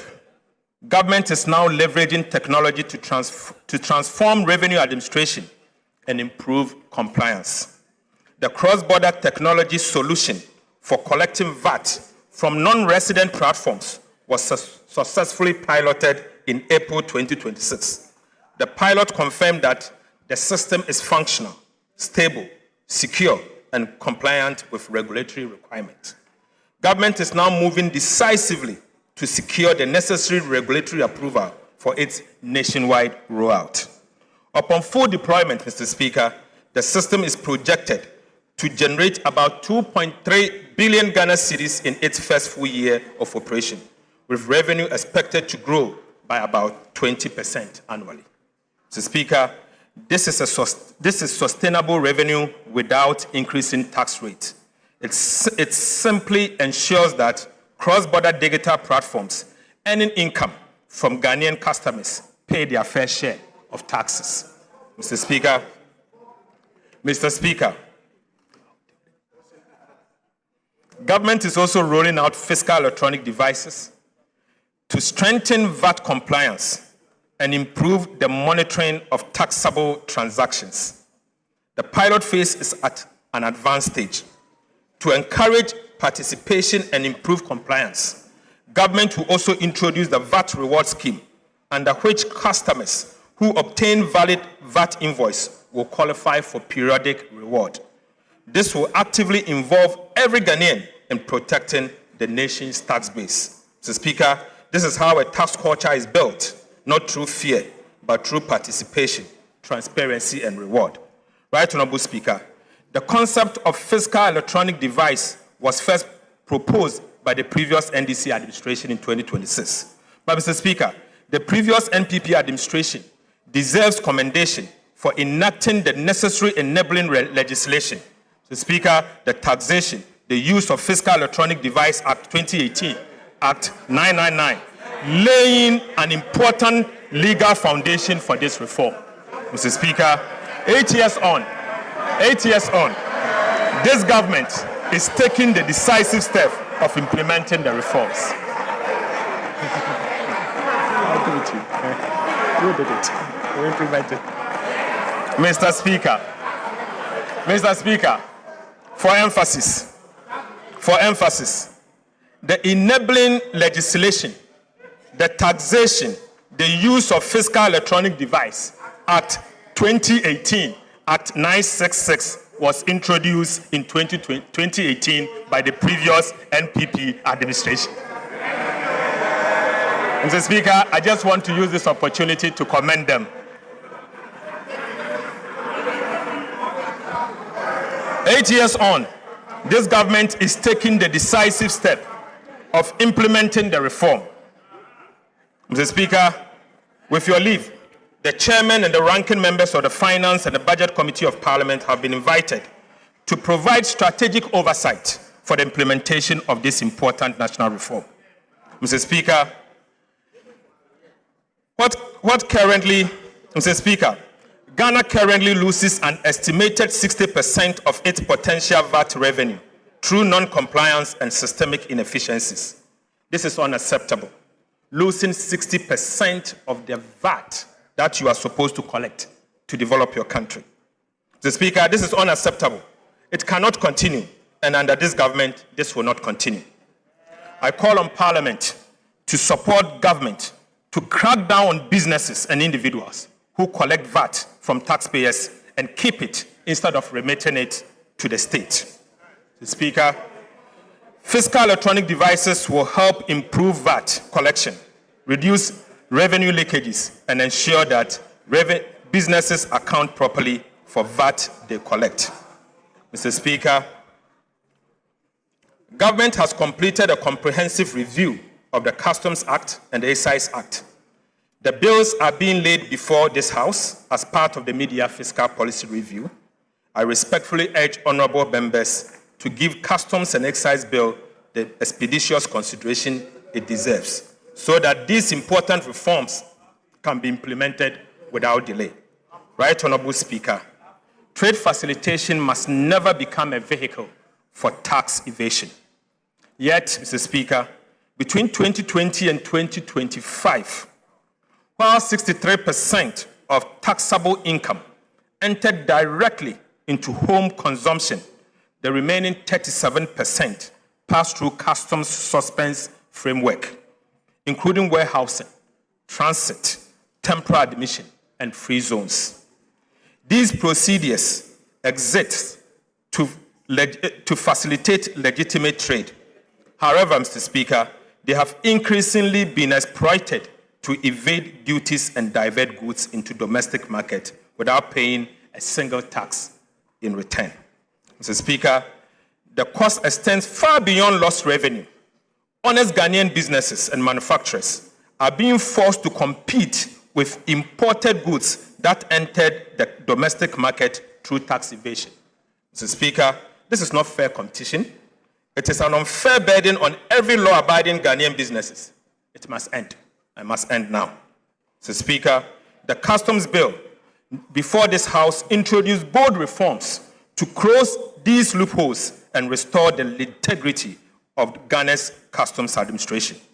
To curb the abuse of warehousing, Mr. Speaker, government will introduce statutory maximum warehousing period as follows. Perishable goods, 3 months. General goods, 6 months. Raw materials, 12 months. Re-warehousing, Mr. Speaker, will be restricted to a maximum of 6 months, ending the practice of rolling warehousing.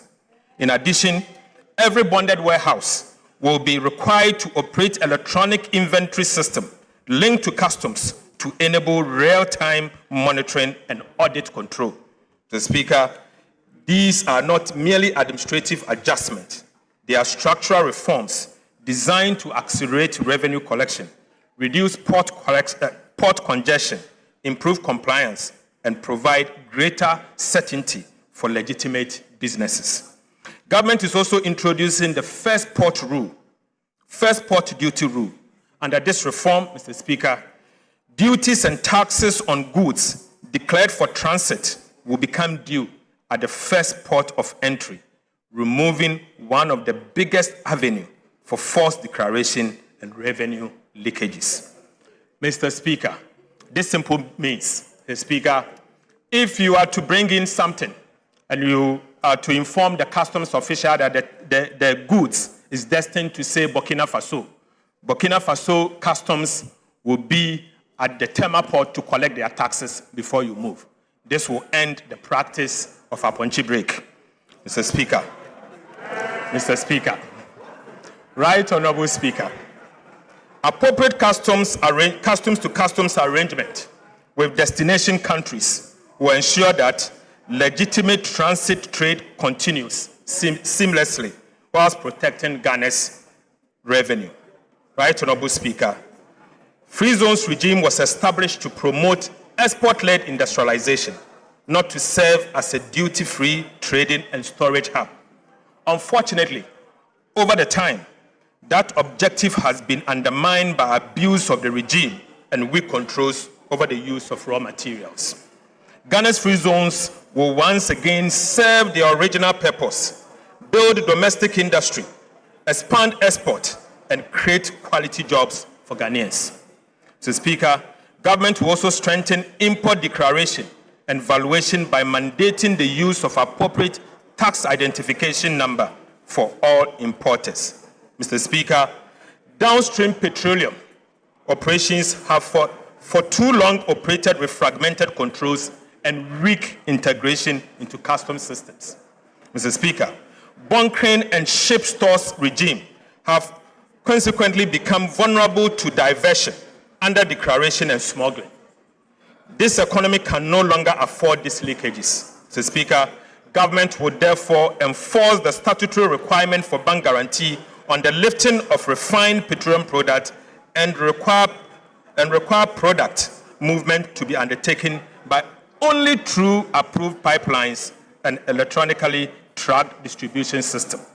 Mr. Speaker, government will also remove the tax exemption on bunkering services in line with international practice to curb smuggling, strengthen compliance, and protect much-needed revenue. Right Honorable Speaker, I now take you to excise duties. The evidence for reform is equally compelling in the area of excise duties. Analysis of wine and spirit imported between 2023 and 2025 shows a taxable revenue of over 5 billion Ghana cedis. However, about 78%, worth 4 billion Ghana cedis, entered customs procedures such as warehousing and transit. In other words, almost 4 out of every 5 cedis of the potential excise tax based on wine and spirit escaped the tax net. Mr. Speaker, only 1 cedi out of every 5 cedi was subjected to excise duty. That is neither efficient nor sustainable, and this must change. The excise duty bill before this House introduced a comprehensive package of reforms to close these leakages. Mr. Speaker, we will crack down this leakage. Right Honorable Speaker, specifically, government will introduce a hybrid excise system combining value-based and quantity-based taxation for wines and spirit to eliminate persistent undervaluation and misclassification and ensure a minimum level of tax is paid regardless of the declared value. Mr. Speaker, we will review the existing sliding scale excise rates for beer and stout product to better align them with government revenue objectives while preserving the incentive for local production.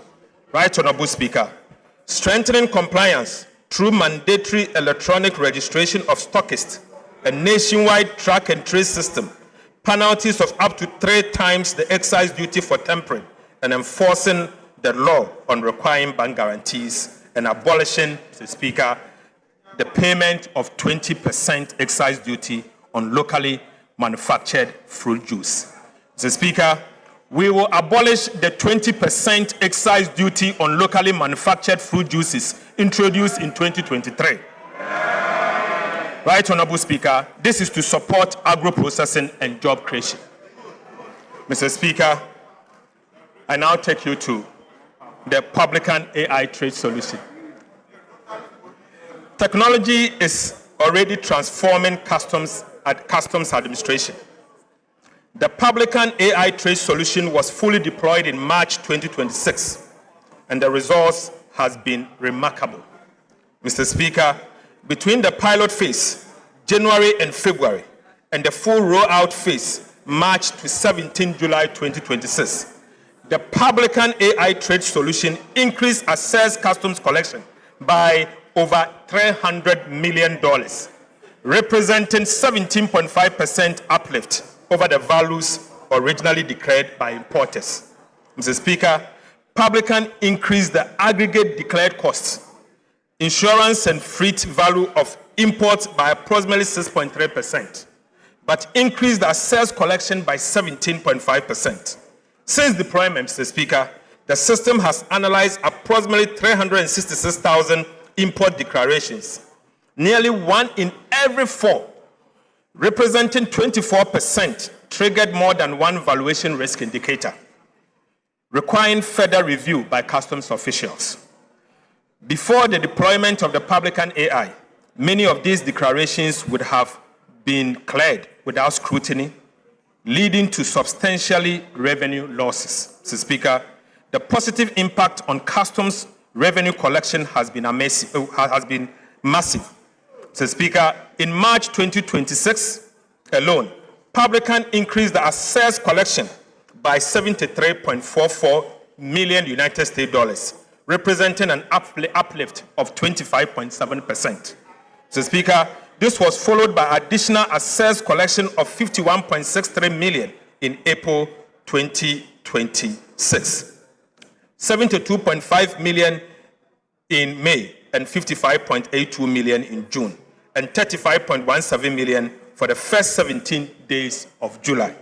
Mr. Speaker, the impact is also reflecting in monthly customs revenue, which has increased from an average of approximately 4 billion Ghana cedis in 2025 to between 5.3 billion Ghana cedis and 5.5 billion Ghana cedis in 2026. So, Speaker, let me take this again.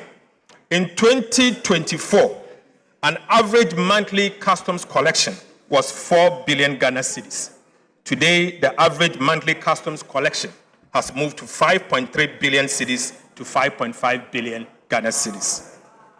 Despite the significant appreciation of the cedi and no major increase in volumes. Mr. Speaker, I have included some of the cases identified by the Publican system in the media review document. Mr. Speaker, it is mind-blowing. Right Honorable Speaker, in each instance, the declared value was only a fraction of the value assessed by the AI publicant system. Mr. Speaker, I now give you update on expenditure measures. Mr. Speaker, government is proposing further reforms to the public procurement, Mr. Speaker, in 3 different areas. First, the first reform is shortening procurement lead times. Mr. Speaker, the second reform is to limit the use of single source procurement. And the third is to tighten restricted tendering. Right, Honorable Speaker, government will shorten procurement timelines. The lead time for national competitive tendering for goods will be reduced from 23 weeks to 8 weeks. Mr. Speaker, international competitive tendering for works will be reduced from 27 weeks to 14 weeks. Mr. Speaker, competitive tendering must remain the norm. Restricted tendering and single source procurement must be the exception. Government will therefore tighten the rules governing these exceptional procurement methods, strengthening oversight and improve accountability to ensure greater transparency and better value for money.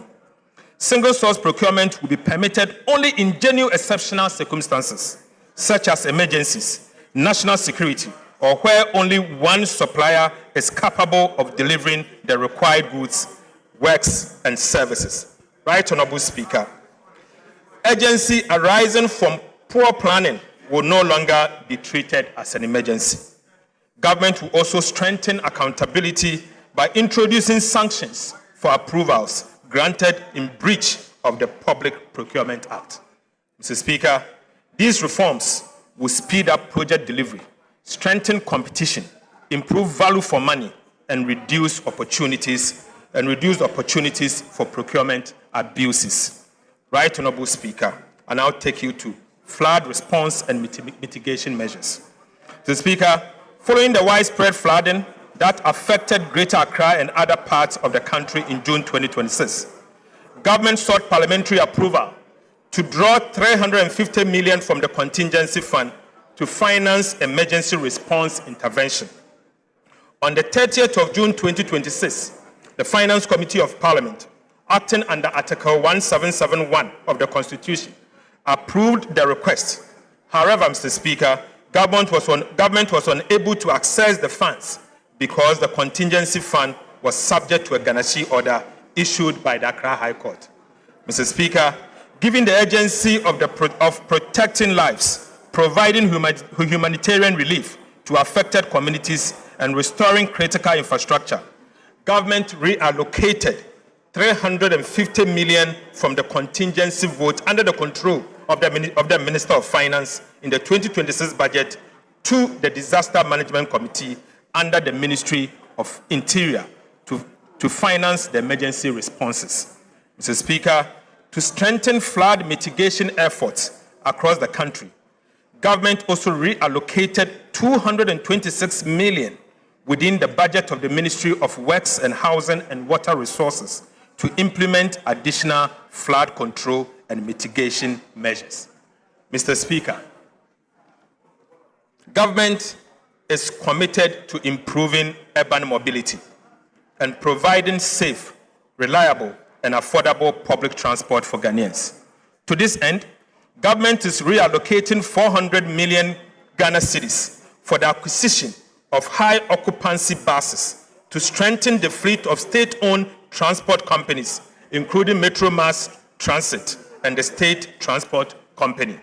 Mr. Speaker, this intervention will expand public transport capacity, particularly along high-demand urban and intercity routes, reducing long passenger queues during peak hours, and provide commuters with more reliable and efficient alternative to private vehicles. Mr. Speaker, I now take you to the update on key policy initiatives that this House approved. Right, Honorable Speaker, I now report on the implementation on some of the government key policy initiatives during the first half of 2026. First, Mr. Speaker, Ghana's crude oil production declined sharply from 71.4 billion barrels in 2019 to about 36 million barrels in 2025. To reverse this decline, government has introduced investor-friendly reforms that have already secured more than $3.5 billion in new investment commitment from the Jubilee and OCTP partners. Right, Honorable Speaker, these reforms are already delivering results. Oil production has exceeded expectation this year, with Jubilee increasing from a projected 68,000 barrels to about 95,000 barrels per day. Mr. Speaker, while Sankofa is now producing about 28,000 barrels per day. Mr. Speaker, gas production has also increased from 245 million to about 282 million standard cubic feet per day. And, Mr. Speaker, a new agreement with the OCTP partners will increase gas production further to 350 million standard cubic feet per day.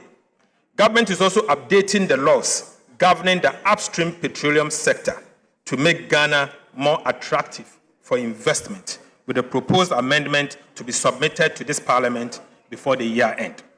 Right, Honorable Speaker, government remains firmly committed to its gas-to-power strategy, which is replacing expensive light crude oil with cleaner and cheaper natural gas. This transition is expected to reduce electricity generation costs by at least 75%. I am pleased to report that by the end of June 2026, government has increased gas supply for power generation by an additional 35 million standard cubic feet per day, bringing total supply to about 490 million standard cubic feet of gas per day. The increase comprises 10 million standard cubic feet per day from the OCTP partners led by ANI, and 25 million standard cubic feet per day from the NGAS. Mr. Speaker, this strategic shift is already delivering significant savings. By replacing light crude oil with natural gas, government saved about 3 billion Ghana cedis, equivalent to $268.8 million in fuel costs during the first half of 2026. Mr. Speaker, government in partnership with the private sector, is developing 100 million standard cubic feet per day modular gas processing facility. Land acquisition has been completed, while the environmental assessment, engineering design, financial due diligence, and project structuring are underway. Mr. Speaker, this will be submitted to Parliament for consideration. Financial close is expected by end of 2026. Right, Honorable Speaker, the project is expected to create nearly 1,000 jobs and generate about $2 billion in benefits to the state over the next 5 years through fuel savings, foreign exchange savings, taxes, levies, and dividend. Mr. Speaker, I now report on our 1,200 megawatt state-owned power plant. Right, Honorable Speaker, government is also developing a 1,200 megawatt state-owned combined cycle gas-fired power plant at Kafudidi Abrobano in the Commander Edna Egwafo Ebrim municipality. Mr. Speaker, feasibility studies have confirmed the project viability with environmental engineering and permitting processes progressing steadily. The first 600 megawatt phase is expected to be commissioned in 2028. Right, Honorable Speaker, to reduce costs, government secured the gas turbines directly from GE Vernova, achieving savings of between 35% and 45% compared with third-party procurement. Right, Honorable Speaker, the project will lower electricity generation costs, help reduce electricity tariff by 10 to 20%, and create more than 2,000 direct and indirect jobs during the first phase. Mr. Speaker, I now take you to the big push.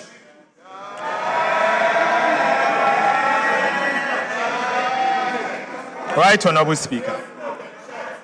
Right, Honorable Speaker. Government Big Push Infrastructure Program is driving the largest coordinated investment in strategic transport infrastructure in recent years, with projects underway in all 16 regions of the country. Mr. Speaker, work has commenced on 87 projects, comprising 74 trunk roads and bridges, 10 urban roads and 3 feeder roads. Mr. Speaker, by end of June 2026, 13 projects had reached at least 50% completion, including 6 projects that had exceeded 75%, while a further 15 projects had progressed beyond 25% completion. Significant progress has been made on key corridors, including the Kasua-Winneba, Takrade-Agona Junction, Ofanko in Sawom, Tepagoso, Adentandoduwa, Tema Aflao, Penny Aflao, Wenchi Sola Atimpoku Ho Aflao, Tumu Han Laura, Tumu Navrongo, and Winneba Cape Coast Takrade roads. Right Honorable Speaker, the construction of the Swami Interchange Phase 2, the Sunyani, Tamale, and Kumasi Outer Ring Road are progressing. Mr. Speaker, feeder road projects in the Eastern Volta region are also improving access to farming communities and market access. During the second half of the year, government will fast-track project nearing completion. Mr. Speaker, improve contractor performance and remove bottlenecks to ensure they are completed on time. Right Honorable Speaker, I take you to the Accra-Kumasi Expressway. Mr. Speaker, the Accra-Kumasi Expressway remains the flagship under the Big Push program. It involves the construction of 176-kilometer, 6-lane bi-directional expressway linking Ghana's 2 largest commercial cities. When completed, Mr. Speaker, the expressway will reduce travel time between Accra and Kumasi to about 2 hours, improve road safety, ease congestion, lower transport costs, and feature modern interchanges, bridges, intelligent transport system, electronic tolling, emergency response facilities, and rest spots. Mr. Speaker, government has made substantial progress in the project preparation.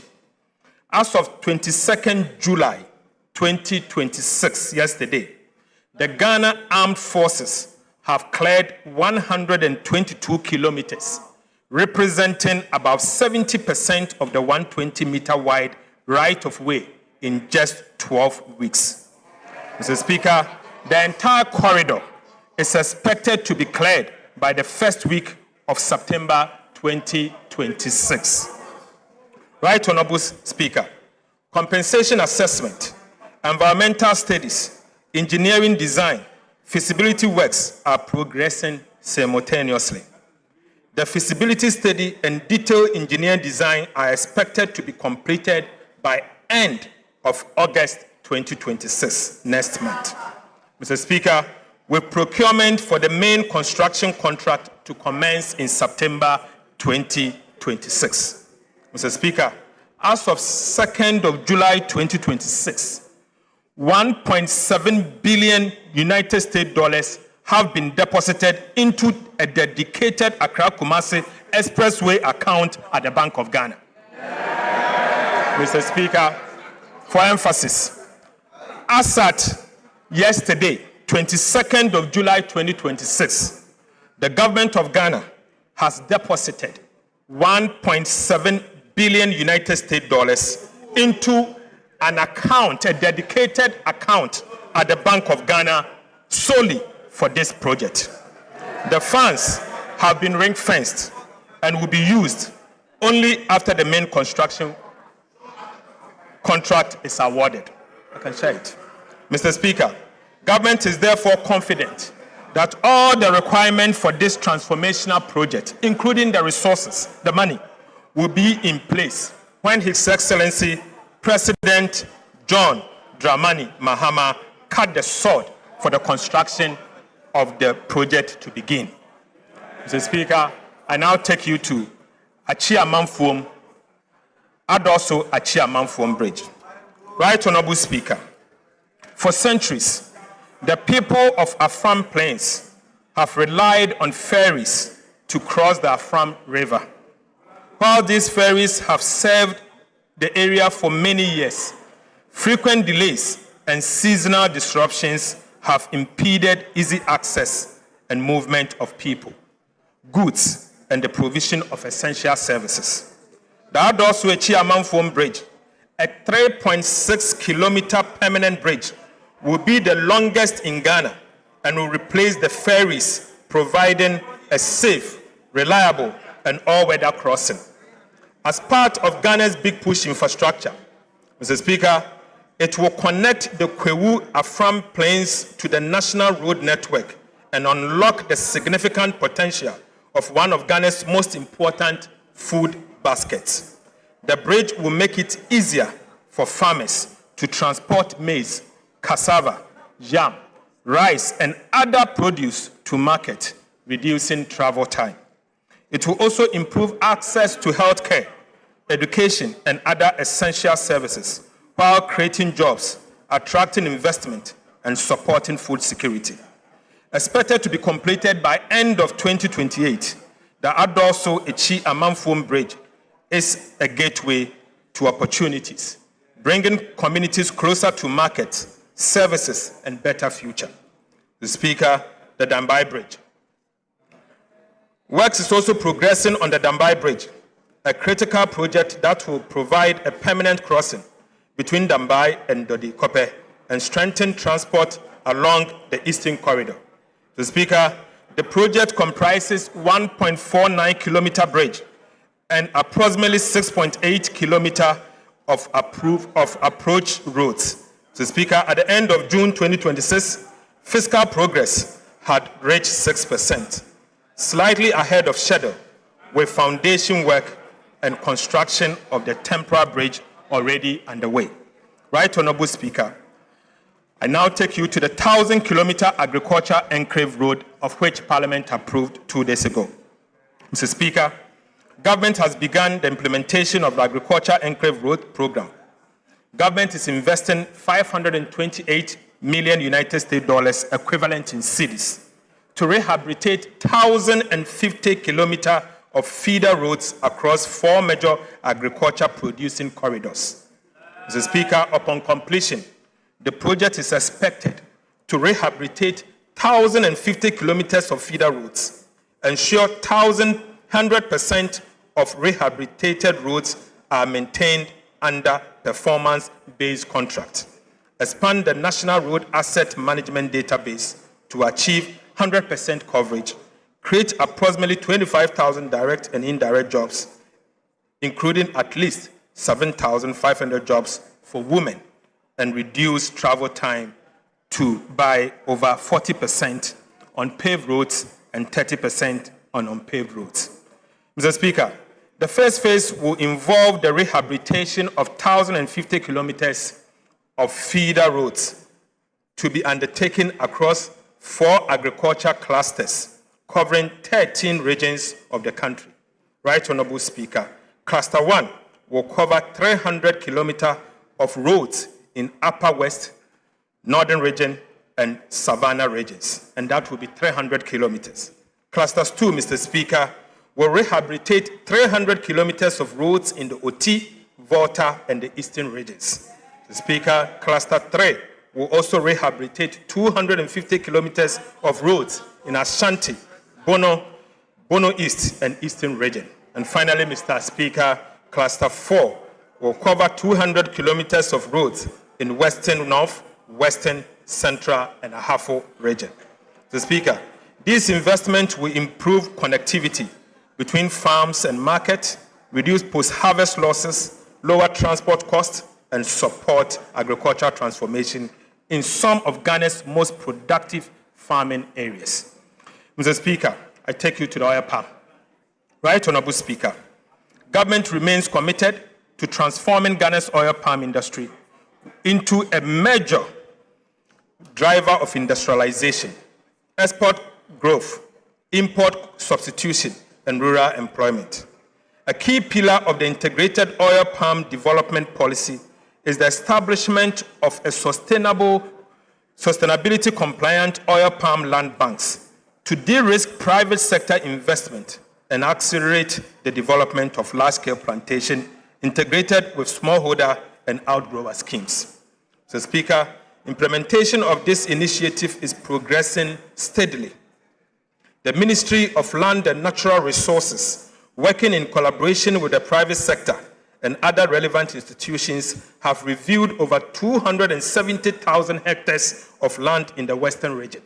Right, Honorable Speaker, drone survey have been completed on over 117,000 hectares, whilst 46,000 hectares have been selected for detailed land use change analysis.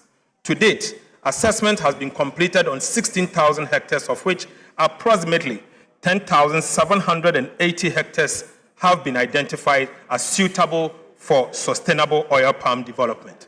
Right, Honorable Speaker, these areas are now undergoing the required environmental, social, and sustainable assessment, including high conservation value, high carbon stock, and free, prior, and informed consent (FPIC) processes in line with the international standard. Mr. Speaker, similar mapping, land documentation activities have commenced in the central region, with preparatory work underway in Eastern and Volta region. Based on the current assessment, Mr. Speaker, the Western region alone is expected to provide approximately 30,000 hectares of land for the first phase of the development. Mr. Speaker, as work expands nationwide, the land bank has the potential to exceed 100,000 hectares across Ghana's oil palm growing belt. Mr. Speaker, this initiative will unlock significant private sector investment, create over 250 direct and indirect jobs across the value chain, and strengthen smallholder participation, increase domestic crude oil palm production, reduce import dependency, and position Ghana as a leading hub for oil palm processing and exports. Mr. Speaker, government will continue to work with stakeholders to ensure that this program is implemented responsibly, sustainably, and in a manner that delivers lasting benefit to our communities and the national economy. Now listen, Mr. Speaker, government is also finalizing the $500 million United States dollars integrated oil palm development financing agreement with the World Bank for on-lending to the private sector for the development of large-scale commercial oil palm plantation. We expect to conclude and present it to this House by the end of this year. Right, Honorable Speaker, we expect to bring it for approval by the end of this year.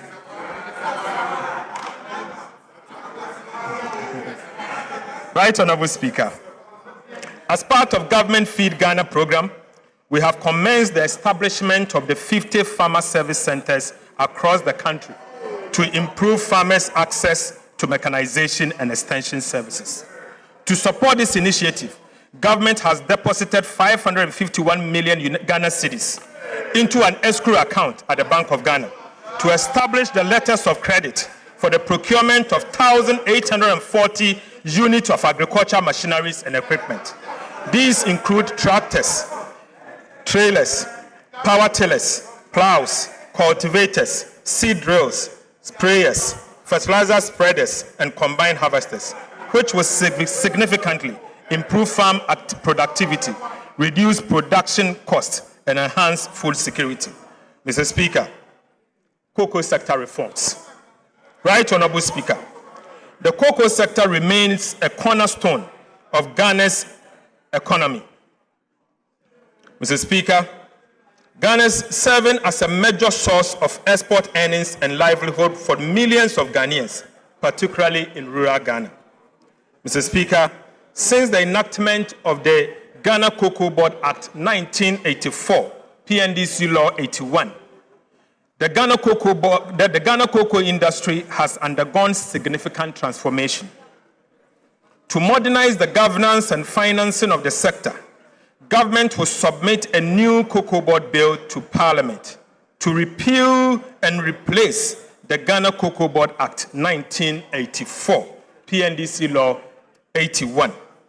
Mr. Speaker, the proposed legislation will introduce a new producer pricing mechanism that aligns producer price with movement in international cocoa price, exchange rate development, and other relevant market conditions. We will also guarantee the cocoa farmer not less than 70% of gross free on board price. Mr. Speaker, we will also seek to establish a new financing framework for cocoa purchases and related operations and restore the long-term financial sustainability and operational efficiency of Ghana Cocoa Board. The bill will also ensure that not less than 50% of cocoa beans produced in Ghana is processed here in Ghana.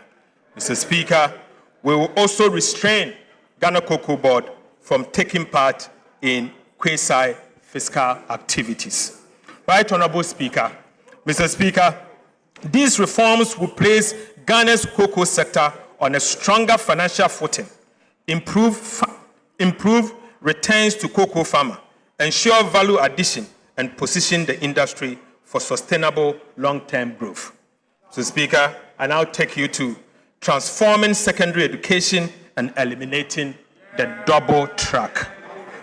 Mr. Speaker, the government of Ghana the education remains one of the most powerful investments we can make in the future of our country. Government is therefore taking bold steps to transform secondary education through a $300 million United States dollar World Bank financing. Mr. Speaker, under this $300 million United States dollar World Bank financing initiative, government will undertake 210 major infrastructure interventions across the country. These include, Mr. Speaker, we are building 10 new secondary schools. Right Honorable Speaker, we will rehabilitate 150 secondary schools. Mr. Speaker, we are upgrading 30 Category C secondary schools to become a Category B school. Mr. Speaker, aside, we are also upgrading 20 Category B schools to be part of Category A. Mr. Speaker, we are also going to procure furniture to support the schools that we are upgrading and ensure that every school child going to any of our secondary schools benefits from textbooks free of charge. Mr. Speaker, 10 new secondary schools will be strategically distributed to improve access in the underserved areas. One new school each will be constructed in Western North, Greater Accra, Volta, Oti, Northern, Upper East, Upper West, Savannah, and Central Region. Mr. Speaker, upon completion, the project is expected to benefit about 2.3 million students, over 100,000 teachers, and about 2,000 school leaders across the country. The project will support government effort to eliminate the double track within 2 calendar years. Mr. Speaker, improved learning outcomes, particularly in mathematics and science, expand female participation in STEM and TVET education, and equip our young people with the digital, technical, and green skills required for the jobs of the future. Mr. Speaker, I now take you to free primary health care. Right Honorable Speaker, government remains committed to ensuring that every Ghanaian has access to quality primary health care, regardless of income or location. Following the launch of the free primary health care policy in April 2026, the first phase of implementation is targeting 150 underserved districts across the country. Mr. Speaker, government has distributed more than 24,000 pieces of medical equipment to strengthen diagnostics, emergency, maternal, and neonatal care. Mr. Speaker, we have also deployed motorbikes, tricycles, and mobile outreach equipment to improve healthcare delivery in hard-to-reach communities. In addition, community screening for hypertension, diabetes, cancer, and other non-communicable diseases has been expanded, while the establishment of health kiosks, container-based health posts, and upgrading of existing primary healthcare facilities are underway. Women's Development Bank, Mr. Speaker. Right Honorable Speaker. Government has made progress towards the establishment of the Women's Development Bank. On the 26th of January 2026, the bank was formally incorporated as WDB Ghana Limited.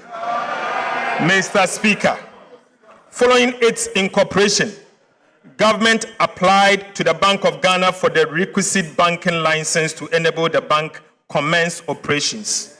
Mr. Speaker, in fulfillment of the capital requirement for licensing, the Ministry of Finance has deposited an amount of 400 million Ghana cedis into an account with the Bank of Ghana as the initial capital for the Women's Development Bank. Mr. Speaker, the Women's Development Bank is expected to commence full operations before the end of this year. Mr. Speaker, and I'll bring you to the conclusion.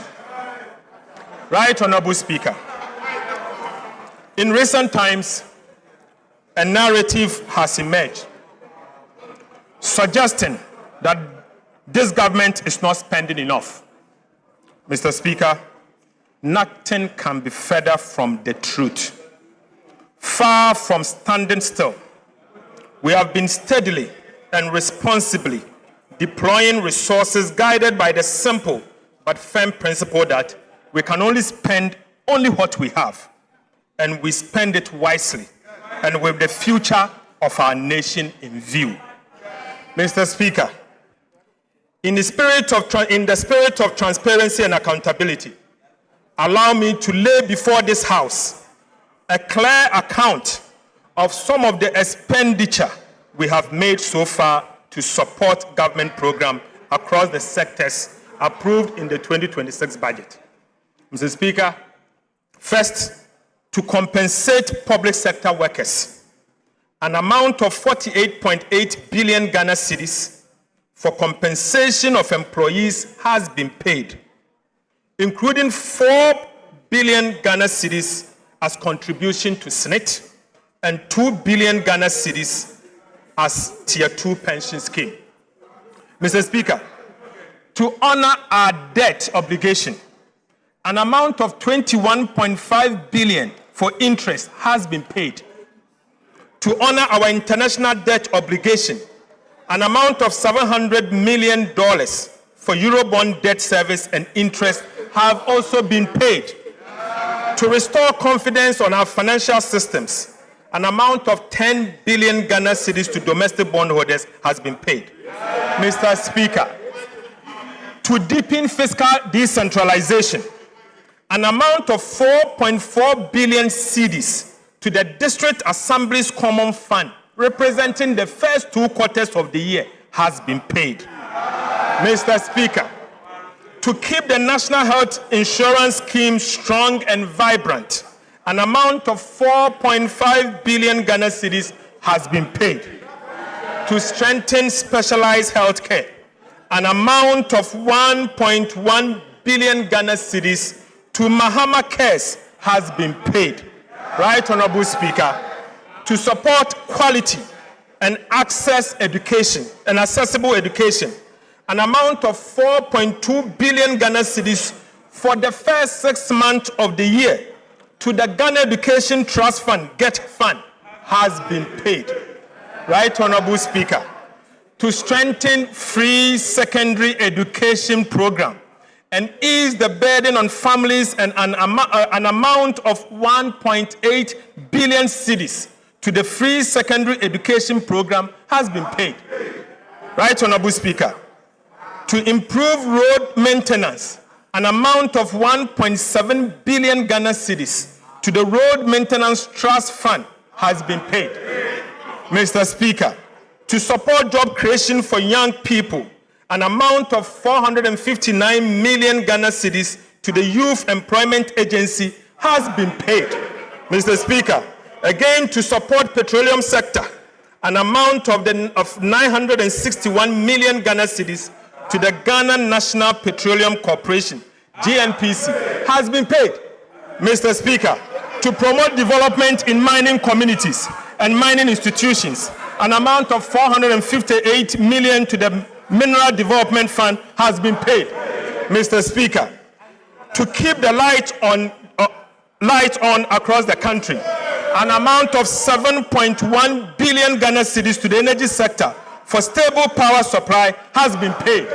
Mr. Speaker, to clear legacy arrests, to clear your arrests, Mr. Speaker, an amount of 5.3 billion Ghana cedis has been paid to, Mr. Speaker, to give remaining to free compulsory basic education, an amount of 76 million Ghana cedis as capitation grant has been paid.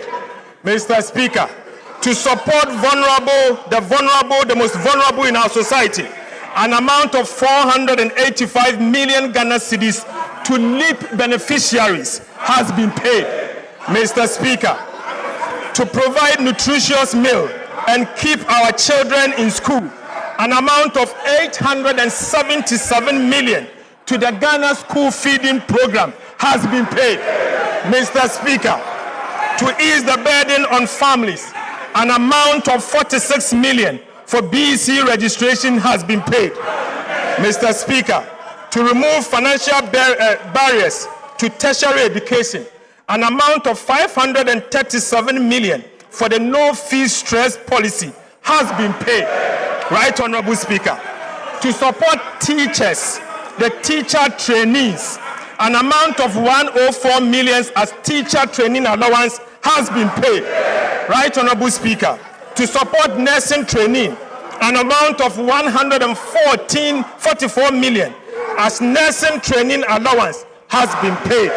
Mr. Speaker, to strengthen grassroots governance, an amount of 93 million as assembly members allowance has been paid.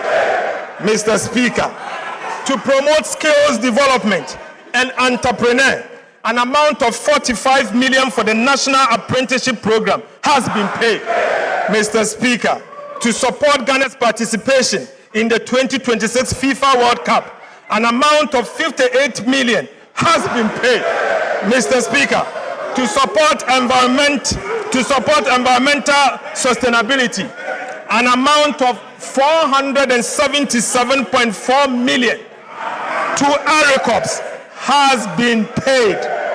Mr. Speaker, in fulfillment of our campaign promise, an amount of 1.1 billion Ghana cedis to the Ministry of Food and Agriculture for flagship programs, including food, buffer stock, fertilizers, certified seed distribution, Feed Ghana, irrigation infrastructure has been paid. Right, Honorable Speaker, to modernize agriculture through the establishment of the Farmer Service Center, an amount of 551 million into an escrow account for the establishment of a letter of credit has been paid.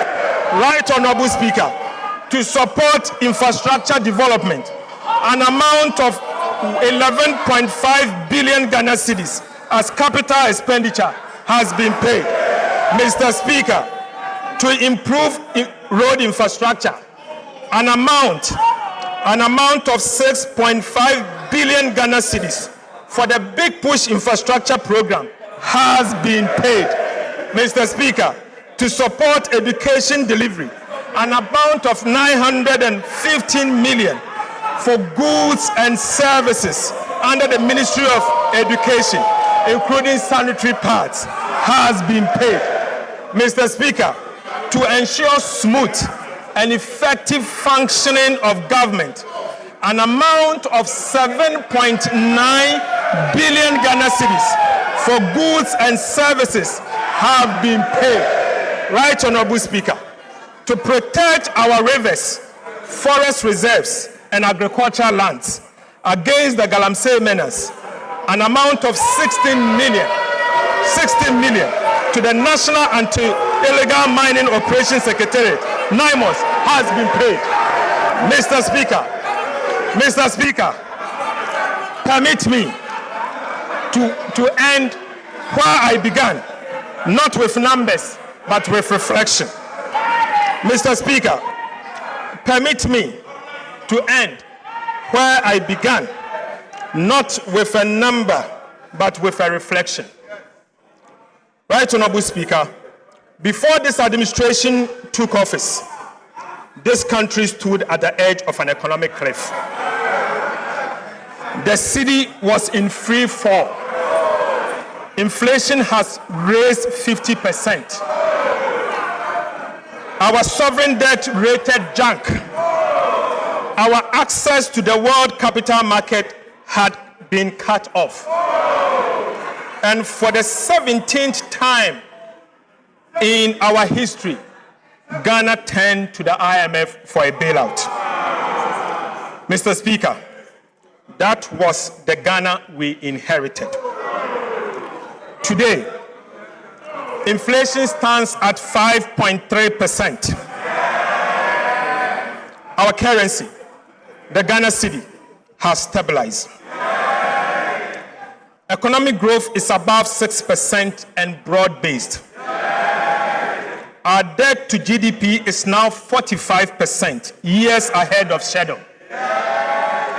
The primary balance is in surplus, not in deficit. Interest rates have declined significantly. And Ghana has successfully completed the final review of the IMF bailout program. Mr. Speaker, we promised to move this economy from the emergency room to the wellness center. Mr. Speaker, we have kept that promise. Mr. Speaker, I give this House my firm assurance this economy will never return to the emergency room under our watch.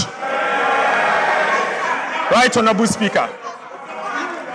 I want to give this House my firm assurance that this economy will never return to the emergency room under our watch. Mr. Speaker, let me be clear. These achievements do not belong to government. They belong to the people of Ghana. Behind every number in this statement is the sacrifice of an ordinary Ghanaian. The pensioner who accepted painful and crude haircuts on a lifetime savings. The bank and businesses that absorbed extraordinary losses and costs. Millions of citizens who endured difficult adjustments so that their country could recover. And the market trader, the nurse, the teacher, the entrepreneur, and the young graduate who lived through some of the hardest months in our recent history and never gave up on his country. Mr. Speaker, stabilization was not won in this chamber alone. It was won in homes, on farms, in workshops, in marketplaces, and through the patience and resilience of the Ghanaian people. This administration will never take that sacrifice for granted. Mr. Speaker, we know that inflation alone does not refill an empty pot. We know that a stronger cedi does not instantly repair a household budget stretched by years of economic mismanagement and crisis. And we also know that there is still a distance between recovery and a relief at the kitchen table. But we also know this, Mr. Speaker, your sacrifice was not in vain. It secures something priceless, a firm foundation for our dear country. And on that foundation, we will build the Ghana we want. Mr. Speaker, to every Ghanaian who endured, to the market woman in Kejitia, the farmer in Busunu, the teacher in Wa, the entrepreneur in Sekendi Takrade, and every young person still searching for the opportunity they deserve, I say, on behalf of His Excellency President Mahama, thank you. Your sacrifice is the reason Ghana is standing today. Your future is the reason we refuse to stop here. Mr. Speaker, let me now speak the hard truth that discipline demands. Right Honorable Speaker, stability is not a trophy to be worn once and displayed forever. It is a garden. It must be tended every single day or we lose it. Ghana has traveled this road before. We have stabilized, celebrated, relaxed, and unfortunately relapsed. 17 times we turned to the IMF for a bailout. We are determined that the 17th time shall be the last. But that determination cannot rest on the shoulders of the government alone. This is my call to every Ghanaian. The gains we have secured are national gains. They demand a national commitment to protect them. Mr. Speaker, it means paying your taxes so that our schools, hospitals, roads are financed increasingly from our own resources rather than by unsustainable borrowings. It means demanding value for money for every cedi of public expenditure and refusing to look away when public resources are wasted. Mr. Speaker, it means holding this government and every government that follows to the fiscal rules we have written into law. Mr. Speaker, fiscal discipline can no longer be a policy of a minister. It must become the culture of our country. Mr. Speaker, stabilization can never be the destination. And stabilization was never the destination. It was only the price of entry. Ghana has paid that price. What comes next is the work that changes life at scale, the work of transformation. Through the new economy that His Excellency President Mahama will unveil, we will build an economy that does not merely withstand shocks, but create jobs, generate wealth, and grow on the strength of what Ghana produces. Mr. Speaker, the true measure of a finance minister is not how much he spends, but how faithful he protects the resources entrusted to him. Right, Honorable Speaker, the true measure of a finance minister is not how much he spends, but how faithful he protects the resources entrusted to him. The money we manage does not belong to those entrusted to manage it. It belongs to the people of Ghana.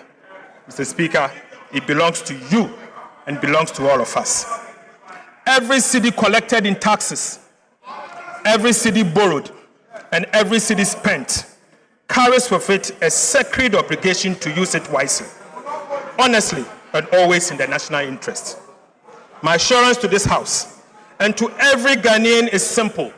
Your money is safe. Your money is safe. Under the leadership of President Mahama, your economy is in safe hands. And as long as I have the honor to serve as Minister for Finance, it will remain so. Mr. Speaker, I pledge to level with you always. I will tell you the truth about the state of the public finances, whether the news is welcoming or difficult. We will never conceal our challenges or exaggerate our successes. Trust is about the truth, and truth must remain the foundation of sound economic management. Our responsibility now is not merely to celebrate these gains, but to preserve them for future generations. Economic stability is not an event. It is a duty renewed every day through prudent stewardship, fiscal discipline, and unwavering accountability. Mr. Speaker, Ghana is not going back.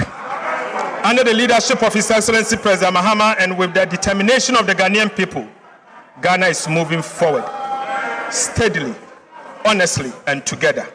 Mr. Speaker, with these remarks, I respectfully submit the 2026 Mid-Year Fiscal Policy Review of the budget statement and economic policy of government to this House for consideration. God bless our homeland Ghana and make our nation great and strong. Mr. Speaker, I thank you.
All right, the Finance Minister, Dr. Kasla Tuforsen, just presenting the media budget review. We had members of the majority chant there, Ato is forcing, but he sounded pretty confident about the prospects of the economy. I just want to pick on three things. I mean, because we've been talking about taxes, the minister outlining measures to boost revenue without increasing taxes. These include an ambitious VAT reform, the rollout of fiscal electronic devices, a VAT reward scheme, tighter customs enforcement, electronic inventory systems for bonded warehouses, so much more. Also, he's been speaking about the IMF PCI, the technical framework. He says government expects the IMF board to approve the 37th policy coordination instrument, which will guide the next phase of reforms to 26 policy targets. So, I mean, in summary, the government pretty confident about where the economy is going. Government's position is that the foundations for macroeconomic stability have been restored, fiscal discipline is taking a hold, and the focus now shifts from stabilization to sustaining growth, protecting gains, and deepening structural reforms. We'll be getting reactions from Parliament to the Finance Minister's presentation. As you'd anticipate, the place is going to get animated, as is on your screen right now. We are going to hear chants from the majority, the minority. Hopefully, we'll hear from the minority side what they make of the Finance Minister's presentation. But I just want to pick quick reactions in the studio from our guests. I want to begin with Mark Bedo Abaje, since taxes were top of the agenda before we listen to the Finance Minister. Your reaction to the tax measures announced? Well, obviously, we're not expecting that a new tax will be introduced, and as I've said, existing one, the rate will be increased. So we're monitoring to see what will happen. I think these are measures just to block the loopholes and ensure that we rake in revenue from existing taxes. So for me, I think it's something that we support. If there is a way to expand the net, there is a way to block the holes so that those who are not paying will now get to pay for us to increase the tax revenue. I think it's a good I mean, what were you looking out for in the budget, and are you satisfied with what you've heard from the finance? Well, largely, I think that, let me say it's fair, because I was looking at how we're going to consolidate the macroeconomic stability that we have enjoyed over the period. And it looks like we are likely to achieve all the target that we have set for ourselves. I mean, they are well aligned. Inflation, I'm obvious. I'm optimistic that we are going to achieve the target of the 8 ± 2. The budget surplus, I'm sure we will be able to achieve it. So we are consolidating the gains. It's well anchored, unless there is an external force that will be so strong to derail the gains that we have made. I think we are on course. I heard a lot about investment in the energy sector. We have complained about cost of energy and even reliability. So I'm expecting that all those investments will translate into a lower cost of energy for businesses, and also a reliable supply of energy. So this is something that we'll be monitoring critically to see that we achieve that. The women banking, I mean, the statement is too vague. I mean, at the end of the year, I was expecting a definite statement to say that, because we've gone far, and I think they have planned all these things. So giving us, if not the exact date, at least a month that all of us will be looking up to see the women banking being operational, because something that our women are looking up to. For the chamber, we have a women wing, and one of the questions they keep asking is that, when is the women banking coming? When is it coming? So if it has been established, we want a definite statement that, of course, will put us on preparation for that. The preparation, the DDEP, I think, is one of the areas. Sorry, apologies. I just wanted to listen to what's going on right now in Parliament. Honorable Minority Leader.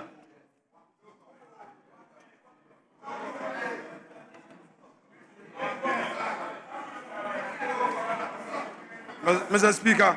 Honorable members will listen to each other in silence.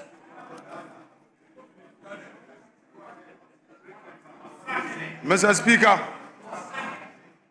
the Finance Minister has just told this House that the true character of a Finance Minister is not determined by how much he spends.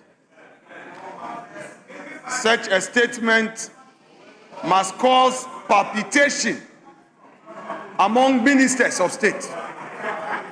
Mr. Speaker, basically, what he is telling all ministers, that he is not going to spend, he is not going to release funds to you. Mr. Speaker, already you are suffering and you've been redundant in your various ministries. His deputy minister told the nation that 1.6 billion was released to the Agric minister. Today, he says only 1.1 billion. You see, the true measure of a finance minister is not how much he spends. Mr. Speaker, throughout his review, there was no policy announcement for the cocoa sector. The 4 million farmers, the 4 million cocoa farmers are suffering. This finance minister, since he took over as a supervising minister responsible for cocoa, we have seen suffering and wailing, and he comes here to lament. Mr. Speaker, he talks about determining the true cost of economic policy, the true cost. He's talking about having met some debt. What he has forgotten, that he refused good counsel from the minority. When Gold Board and Bank of Ghana charges on the gold for reserve policy was at 15%, we cautioned. He didn't listen. Later, IMF forced them to reduce it to 9%. 3 days ago, the governor announced that he was no more going to participate in this gold for reserve. It's too late in the day. You've already incurred losses of 9.6 billion. That is what the IMF told you. And you come here, you're saying prudent management of the economy. Really? Mr. Speaker, this review is full of English with empty payment. The payment, he said, is done. He said they've done some payment. Why didn't he give us details? You paid your party members. You paid your party members. The monies have gone to your party members. And Mr. Speaker, the Nkukon Kitinkiti project has now become protein. Honourable members, I insist we listen to each other in silence. The Nkukon Kitinkiti has become protein for your party executives. They are all cooking Akukon Kwai. It is now Akukon Kwai. Mr. Speaker, I want the finance minister to walk the talk. If you come here and you say 24-hour market, 24-hour market at 42 million cities, and you've abandoned the Agenda 111. The hospitals, that should be your priority. You are not constructing the hospitals. Then you are spending a whooping sum of 42 million, and you say you've released 80% to the assemblies. Mr. Speaker, meanwhile, you are using the assemblies, their own allocation, to pay for the 24-hour economy. When there are no hospitals, how do you say you are constructing markets? Mr. Speaker, this review is uninspiring. There is no inspiration. What we are experiencing in this country is persecution, persecution, persecution. For the first time, we are seeing political imprisonment. One to me is a political prisoner.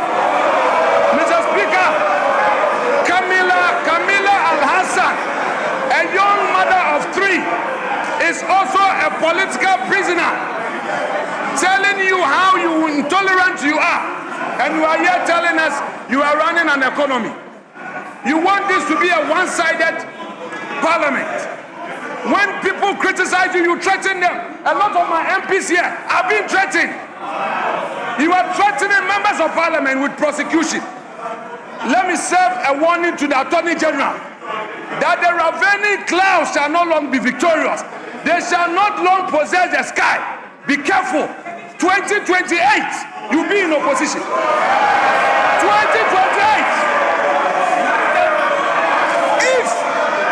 If you are not careful, Mr. Speaker, if you don't stop now, you will go and meet Wontumi there, and Wontumi will be out, and you will go in. So I'm advising you, let us all be measured. We welcome the reforms by the finance minister, and for the first time, he did something patriotic by acknowledging the digitalization reforms we introduced in government payments. Today he has acknowledged it. Mr. Speaker, we commend you for acknowledging MPP. We commend you, but you can do better. Tell your government to free all political prisoners. Dr. Atu Forsen, tell your government to free all political prisoners. Wontumi deserve justice. Camila Al-Hassan deserve justice. The MPs behind me, that you have lined them up for persecution. Listen, you can decide to imprison every MP. It will not shut us down. We will criticize you. We will hold your feet to account, and we'll make sure you account for every city you spend. But you know what? The good news is that you are on your way to opposition. You are on your way to opposition. So you should begin thinking. You should begin thinking deep. Because there in some cells, in some prison will not be locked up.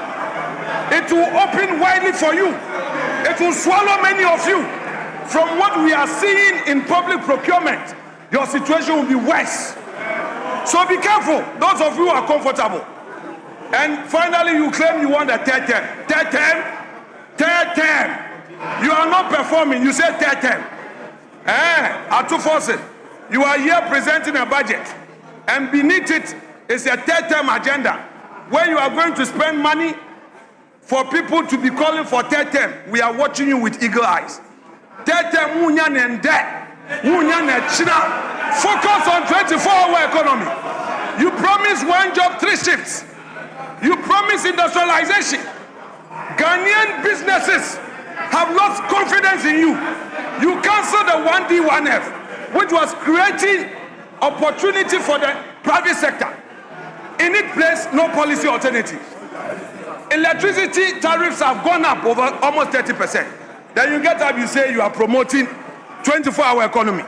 You have sacked public sector workers. Many of the Ghanaian youth lost their jobs. You sacked them. Today you are here. Instead of promising to restore them into their rightful places in the job market, you are not doing so. Then you come, you say we should praise you. Who is going to praise you? If you don't pay and you are holding the money and then you are there tightening belt and only paying your party members, then we should praise you. We are not interested in the books. We are interested in the economy in our pockets. People are suffering, Mr. Speaker. People need jobs. Your youth, even your MPs, they are praising you here. A lot of them are hungry. Your backbenchers, they can't go back home. Your backbenchers. And you hear, you say we should praise you. We will not praise you. It is the same old story. Asem Dadana, Mrs. Sain, Mrs. Sain, Mrs. Sain, again, Asem Dadana, Mr. Speaker, I rest my case.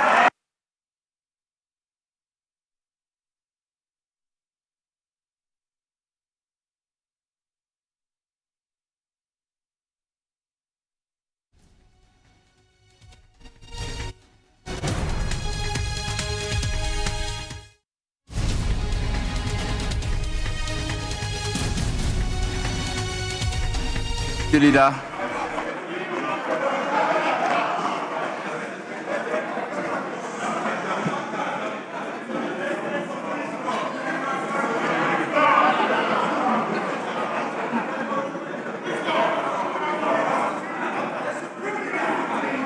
Mr. Speaker. Honorable members, let's listen to each other in silence. I insist that we listen to each other in silence. Yes, Majority Leader. Thank you very much, Mr. Speaker.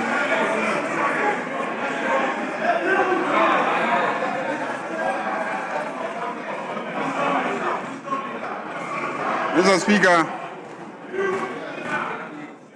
let me, on behalf of the House, thank the Finance Minister for presenting a mid-year review of the budget, which this House approved and authorized him to execute. And Mr. Speaker, I must say that the Finance Minister has given a very good account of himself. Mr. Speaker, just to correct the records, there is no inconsistency between what the Finance Minister said and what his deputy mentioned some time ago. His deputy mentioned that he had given a release of 1.1 billion, 1.6 billion. Today, the Finance Minister reported that he has given 1.1 billion to the Ministry of Agriculture and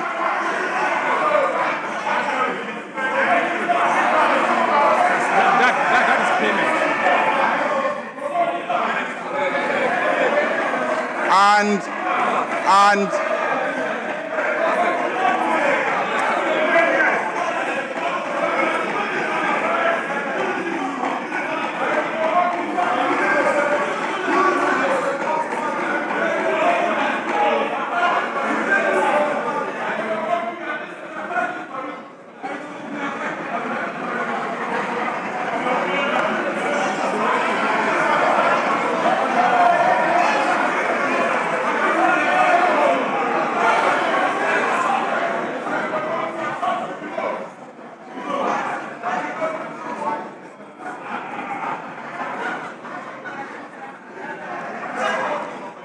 And he also paid 551 million for Farmer Services Center.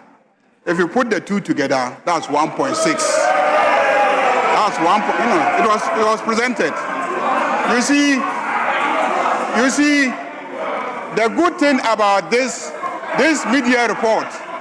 The good thing about this media report.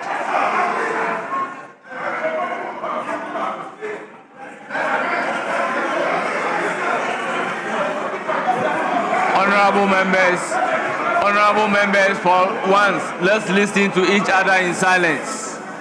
Honorable members, please. The good thing about this report is that it was presented live on national television. Everybody was watching and they saw the figures projected. So if the minority leader engages in a slip of tongue, it is important for me to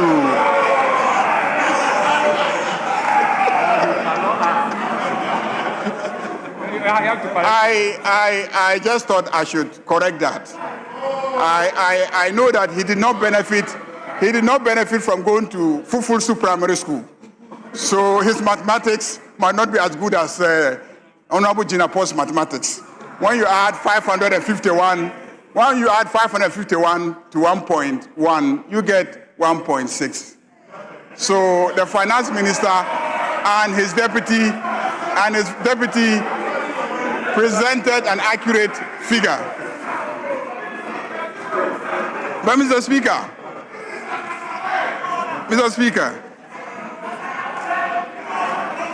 we were in this country, in this parliament, and there was a finance minister who told us that he could not run this economy without taxing our Momo transfers.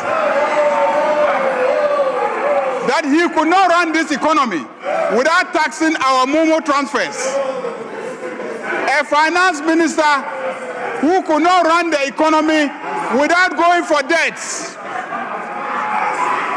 Today, we have a finance minister who has abolished all those taxes, and yet he is successfully managing our economy.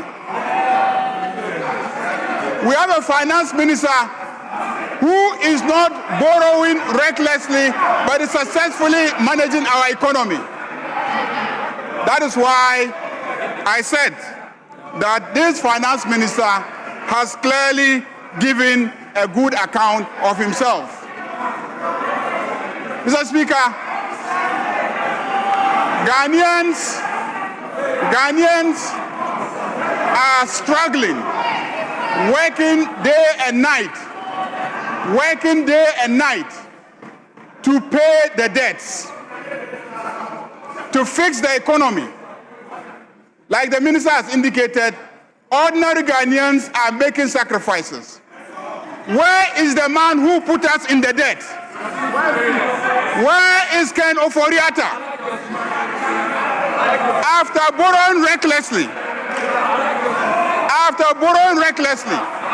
creating the debts, he has gone and he is hiding in the United States of America. We must bring Ken Oforiatta back. Ken Oforiatta should be brought back to come and account to the good people of Ghana why he so grossly mismanaged our finances and left ordinary Ghanaians to struggle and fix the economy whilst he enjoys in the United States of America. And this is a man who was presented by the NPP as a finance minister. And the same people are telling Ghanaians that they should be brought back to power. So that you do what with power? You will bring Ken Oforiatta back and he will come and be building cathedrals. Mr. Speaker, this media report clearly indicates that the cathedral project is not ongoing. Mr. Speaker, what is ongoing is the construction of new schools. What is ongoing is the improvement of existing schools. What is ongoing is the improvement of the quality of schools. This media report shows that what is ongoing is the construction of roads, the construction of bridges never seen in the history of Ghana before. Mr. Speaker, this finance minister has indeed given a good account of himself. And that is why this House must commend him highly. Mr. Speaker, clearly, under this finance minister, Ghana is working again.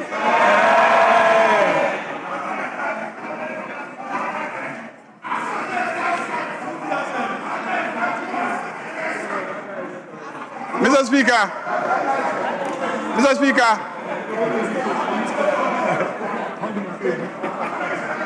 I believe that with Dr. Atuforsen managing our economy, we can all go to sleep with two eyes closed, because he will deliver. Mr. Speaker, as for the issues that my friends in the minority have raised, I am surprised that when we have been presented with a mid-year review of the budget, we are seeking to castigate the judiciary of this country. You are castigating the judiciary because it is not the Attorney General who convicted Wontumi. It is not Atuforsen who convicted Wontumi. It is a judge who convicted Wontumi. So the place to go to is the court, where he has been convicted. Go and fight your case in the court.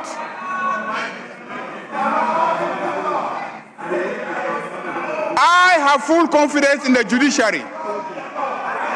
And I know that if you go there and you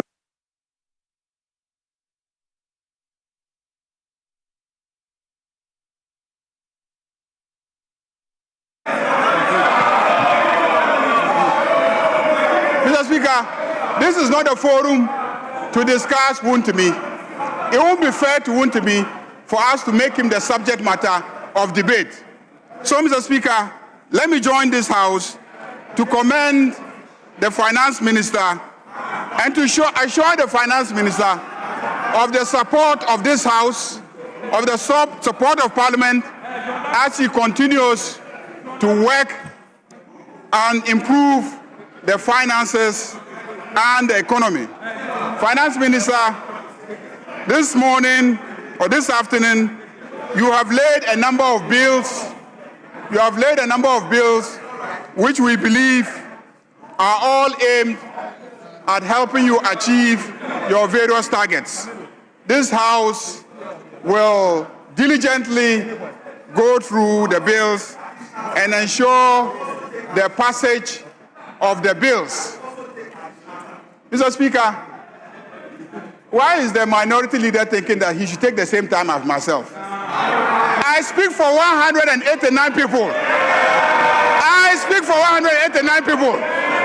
You speak for how many people? Let's count them. How many are they? How many are they? How can the person who speaks for 189 share the same time as the person who speaks for 87? How does that happen? How does a person who speaks for only 87 have the same time as a person who speaks for 189? Mr. Speaker, so be measured in terms of what you ask for. Honorable. Look at your size when you're asking for material. Honorable Majority Leader.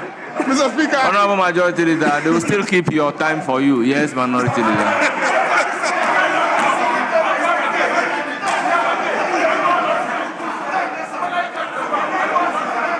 Yes, Minority Leader.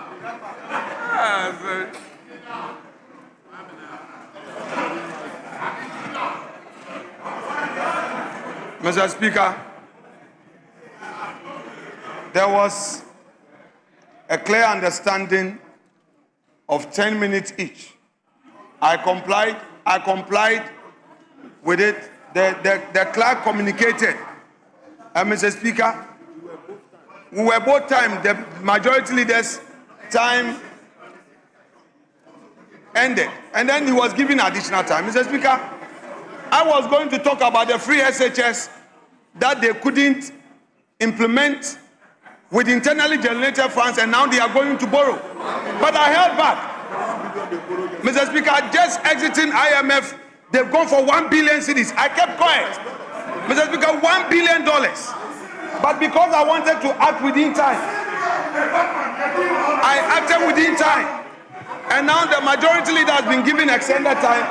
And all he says is that he needs 189, which will soon dissipate. Mr. Speaker, I think the right time for debate will come. He should try and end this so that we delve into the issues, because the finance minister for 2 hours on inspiring message. Minority Leader, with all due respect, all I want to say. Let me bring it to your attention that I am not the timekeeper. They are keeping the time up there, which would automatically cut at 10 minutes. I think the clerk can attest to that. Yes, Majority Leader.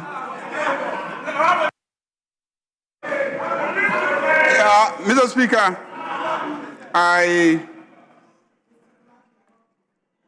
if you observe, for most of the time I was on my feet. I was not talking because you were making a lot of noise and heckling.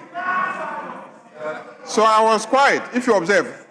You see, when you heckle and I shout back at you, I haven't respected you.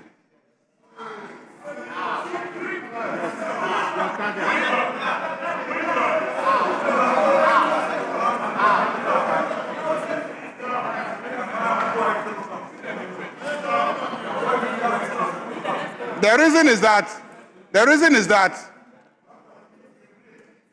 there's a proverb among my people, but I will not use that proverb.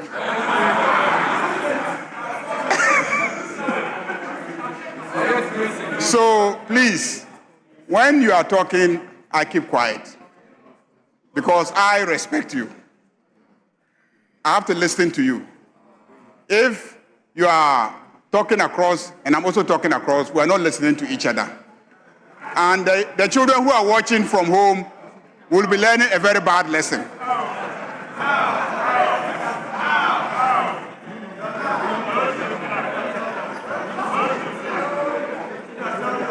That's why anytime you start, I keep quiet. That was what ate into my time. If not, strictly speaking, I did not even speak for up to 5 minutes. Strictly speaking. And I have a strategy where when a finance minister comes and delivers a very, very sweet message, I don't want to dilute it. I don't want to dilute it. I know the strategy of my friend opposite is to take attention away from this beautiful message to Chairman Wontumi. That's the strategy. If I follow him along that line, I would have assisted him to achieve his objective. So I will not discuss those matters. So let us leave it here. We'll have the time to comment on the statement. In fact, about 2 or 3 days to comment on the statement.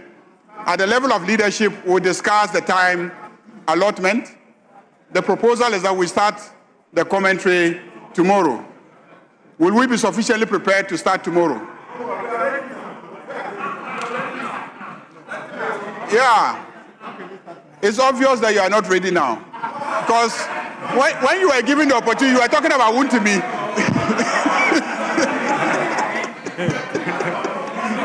When you were given the opportunity, you were talking about Wontumi instead of the media statement. So you are clearly not yet ready.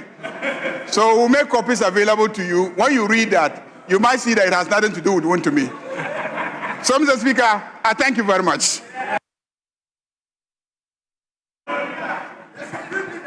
Honourable members,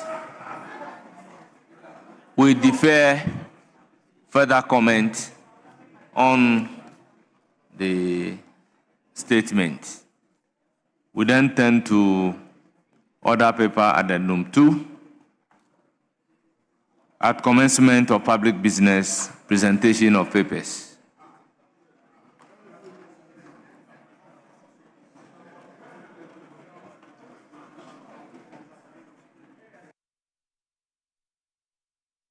Yes. Yes, we are now coming to do presentation of those papers. Yes, Manuel. Mr. Speaker, with respect, just for your guidance, the statement that the finance minister... Yeah, the statement has been duly laid. Yeah, no, Mr. Speaker, where he first laid it, Mr. Speaker, there is a particular spot where such important public documents are laid. Mr. Speaker, I am interested in when it was laid. Where it has shifted to, I'm not interested. Mr. Speaker, it is curious to find that the government MPs are going out now, and they are not even in white, because they find the statement uninspiring. The last time they came in white, and now all of them are running away. You see, Mr. Speaker, all of them are going out. I said it. All of them are leaving. They are not even well attired in their usual white, because there's no inspiration. If you see the mixture of dresses, multicolored dresses, there is no white, no inspiration. They are all leaving. The budget is empty. They are all leaving, Mr. Speaker.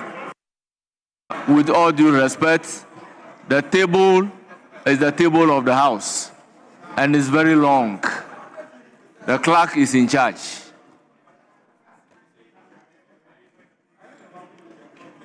Honorable Minister responsible for finance, you may now lay item numbered 1 on the order paper addendum 2. Request for a multi-year expenditure commitment to engage a service provider to assist with the implementation of the Fiscal Electronic Device (FED) policy for the Ghana Revenue Authority. Request for a multi-year expenditure commitment to engage a firm to develop and deploy the Ghana Domestic Revenue Collection Platform. Request for a multi-year expenditure commitment to engage Principal Consult Limited to develop, implement, and deploy cross-border e-commerce VAT monitoring and collection system, the Sentinel system for the Ghana Revenue Authority. Honourable members, the item numbered 1 on the order paper addendum 2 at page 1, I have all been duly presented, and they are referred to the Finance Committee for consideration and report. Yes. Mr. Speaker, I rise Standing Order 97.3. And Mr. Speaker, with your permission, I read Standing Order 97.3. A short explanation statement shall be made by the person presenting the paper where requested by the House or a member upon the presentation. Mr. Speaker, papers haven't been laid. Yes, the Finance Minister. Honorable Finance Minister.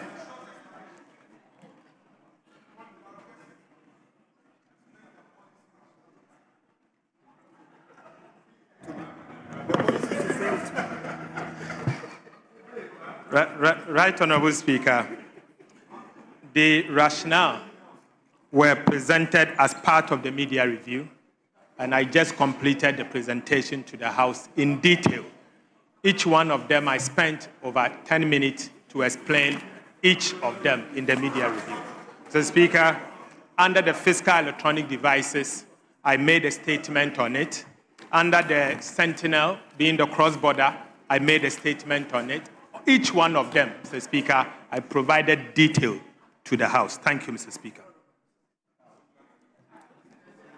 Yes, Honorable Habib. Mr. Speaker, the Finance Minister is a senior person in this chamber.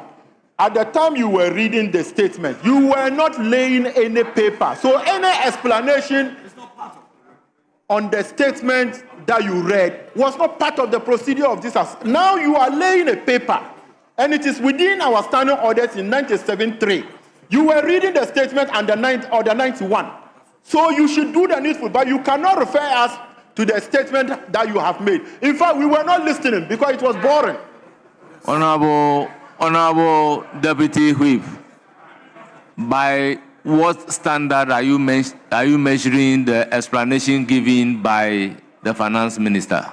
Mr. Speaker, he didn't explain. The rule says Mr. Speaker, he didn't explain. He only said explanation. The rules says you give a short explanation, and that is the short explanation. So the requirement of the rules have been met. Mr. Speaker, with respect, he didn't explain. He only said in his statement. He explained it in his statement. Yes. And in his statement, he was not laying any paper. He's laying the paper now. So he should give the explanation. But that is the explanation he has given, making reference to his presentation. Yes, Majority Leader. Mr. Speaker,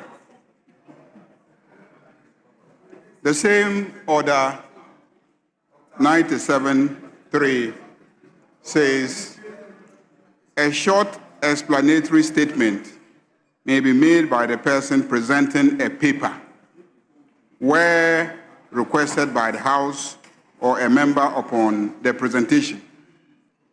2 earlier on says, if so desired by the person presenting a paper, a short explanatory statement may be made by the person upon the presentation of the paper.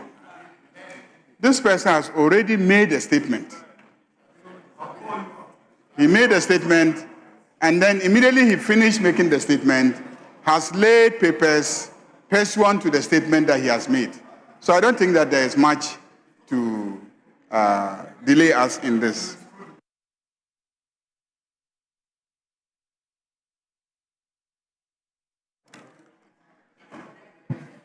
Honourable members,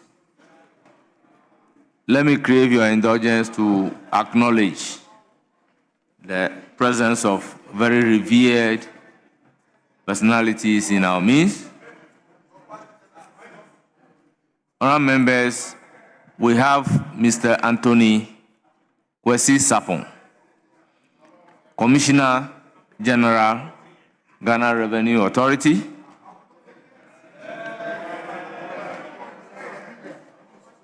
We have Honorable Alexander Adomako Mensah, Commissioner Support Services. We have Dr. Martin. Okay, we are breaking into proceedings in Parliament to get some reaction to the media budget review presented by the Finance Minister, Dr. Kasula Tuforsen. We will be heading back to Parliament, though, for some reactions from members of Parliament and some key stakeholders over there. But I want to come in studio, pick the thoughts of our latte partner, Deloitte, to the presentation that we had from the Finance Minister. What are your takeaways, Yao? So I think it's a very informative budget statement or mid-year policy statement that has been made by the Minister of Finance. The lot of information that he shared with us, some of them we knew, especially things around inflation, the publication for the first quarter, etc. There are a few observations, some of which we actually discussed before he presented the budget. One of them is the fact that our tax policy reforms has got impact on the revenue that we generate. It's very important. So we don't look at one side of revenue generation. So you don't keep taxing an economy and expect to generate revenue. If you introduce reforms that increase productivity in an economy, you make more money in return. And so what he said, and one of the statements he said, is that despite abolishing certain taxes, government exceeded its revenue or tax revenue targets. So what it means is that some of the taxes that were there previous that were abolished were as they describe it, nuisance taxes. And they were stifling businesses, they were stifling productivity. And so the removal of those taxes created some economic productivity that increased revenue. And the other side is that you get the benefit in corporate income taxes, you get a benefit in other direct taxes. The other thing is also he mentioned things around. Sorry to cut you. I know, events are unfolding. We need to go back to Parliament because I am told that the minority is addressing the press right now. I believe is Samuel Abujinapo who is addressing the press. Amin Adams, right? I'm told on behalf of the minority. Take a listen.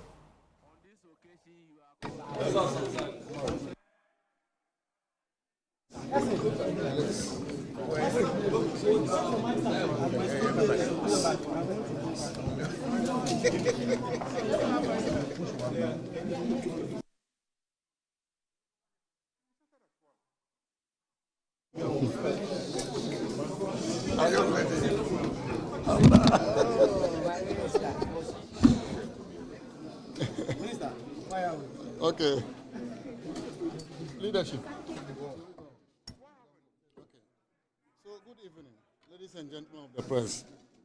So this is the Minority Caucus's preliminary comments or response to the budget review presented by the Honorable Minister for Finance. As you agree with us, this government, from what has been submitted in Parliament, can best be described as talk more, do little government. Because the review has confirmed our description of the original budget, the 2026 budget, as having only bones, no meat. And for that matter, can best be described as Koscielko budget. The minister tried his best to do what he does best, propaganda. But his own data gave him out. His own data showed that the honeymoon is over. They are now faced with the reality because this budget is empty. And because it has no meat and they have no story, again, the minister resorted to blame game. They've been doing this blame game from the time they assumed office in 2025.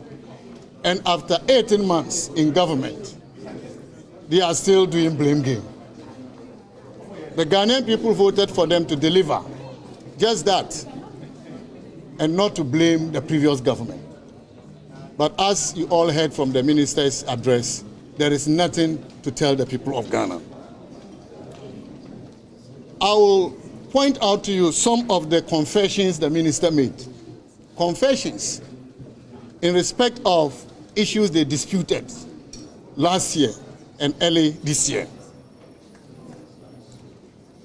I will also point out some inaccuracies in the presentation, as well as their failure to implement some of the programs they promised the people of Ghana.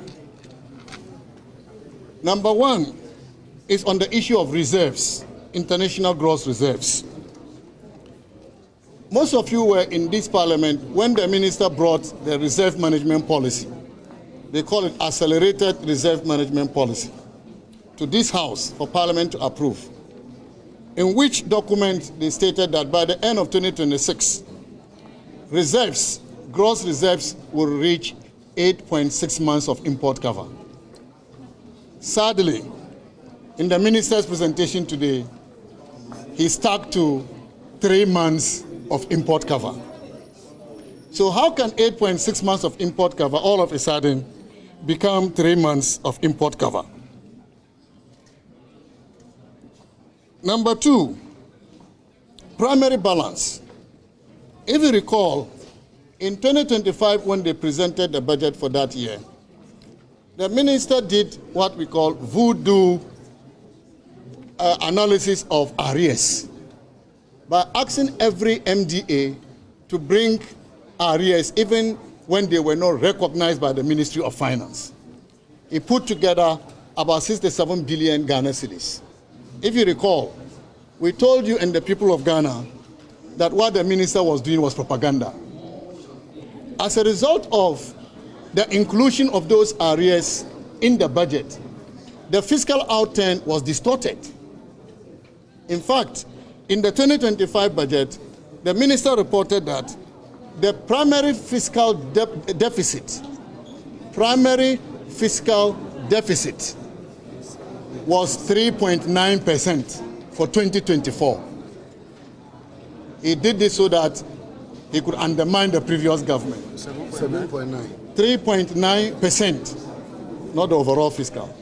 3.9%. In the 2026 budget statement, the minister revised it to 3.1%. The same 2024 primary deficit revised from 3.9% to 3.1%.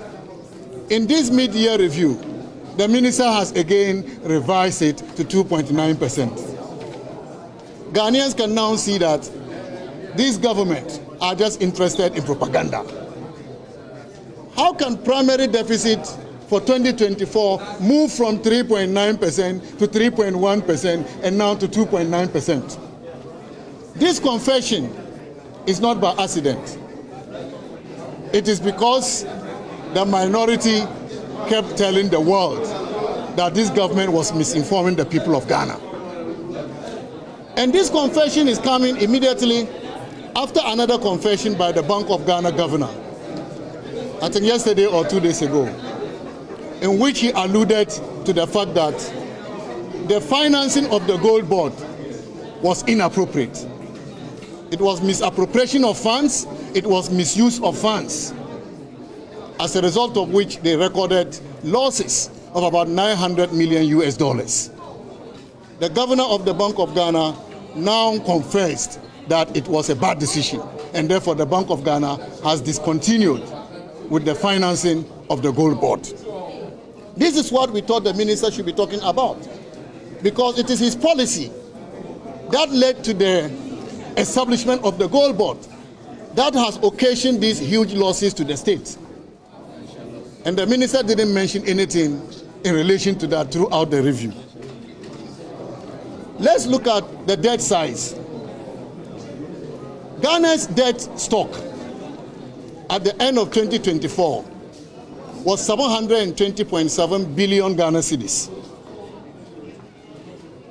In October 2025, when the minister presented the 2026 budget, he boasted that they have reduced the debt stock from 720.7 billion Ghana cedis to 630.2 billion Ghana cedis. The minister boasted about this. And because of that, they were efficient managers of the economy. Ladies and gentlemen, as of May 2026, May this year, Ghana's debt stock stood at 720.8 billion Ghana cedis.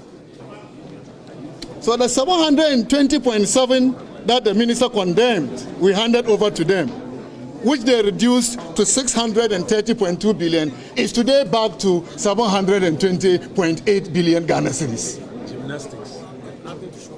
Ladies and gentlemen, what they were supposed to have saved in terms of the reduction in the debt stock was 90 billion Ghana cedis. Today, they have brought back to the debt stock 90 billion Ghana cedis. Exactly what they said they have reduced in our debt stock. And this excludes the almost $1 billion they brought to Parliament for Parliament to approve this week. If you were to add that, then it will mean that Ghana's debt stock, in terms of the addition they have made to the debt stock, will be in excess of 100 billion Ghana cedis.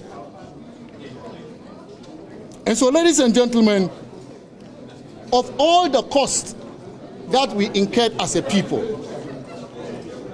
to bring stability in the city, the sterilization cost, which they attributed as the basis for the decline in the debt stock, what it means that all that cost amounts to nothing. If at the end of it all, we are back to the same amount of debt stock.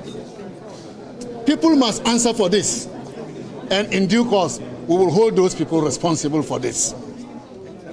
DDEP. The minister tried to do politics with DDEP. They have blamed the MPP government for doing DDEP and taking Ghanaians through hardship.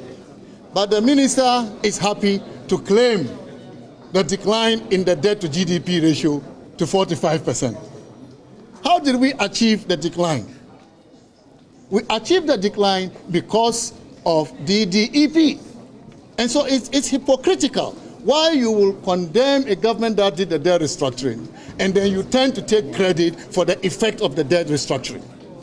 He mentioned in his presentation that Ghana will pay 111 billion Ghana cedis in 2 years to service debts resulting from the debt restructuring.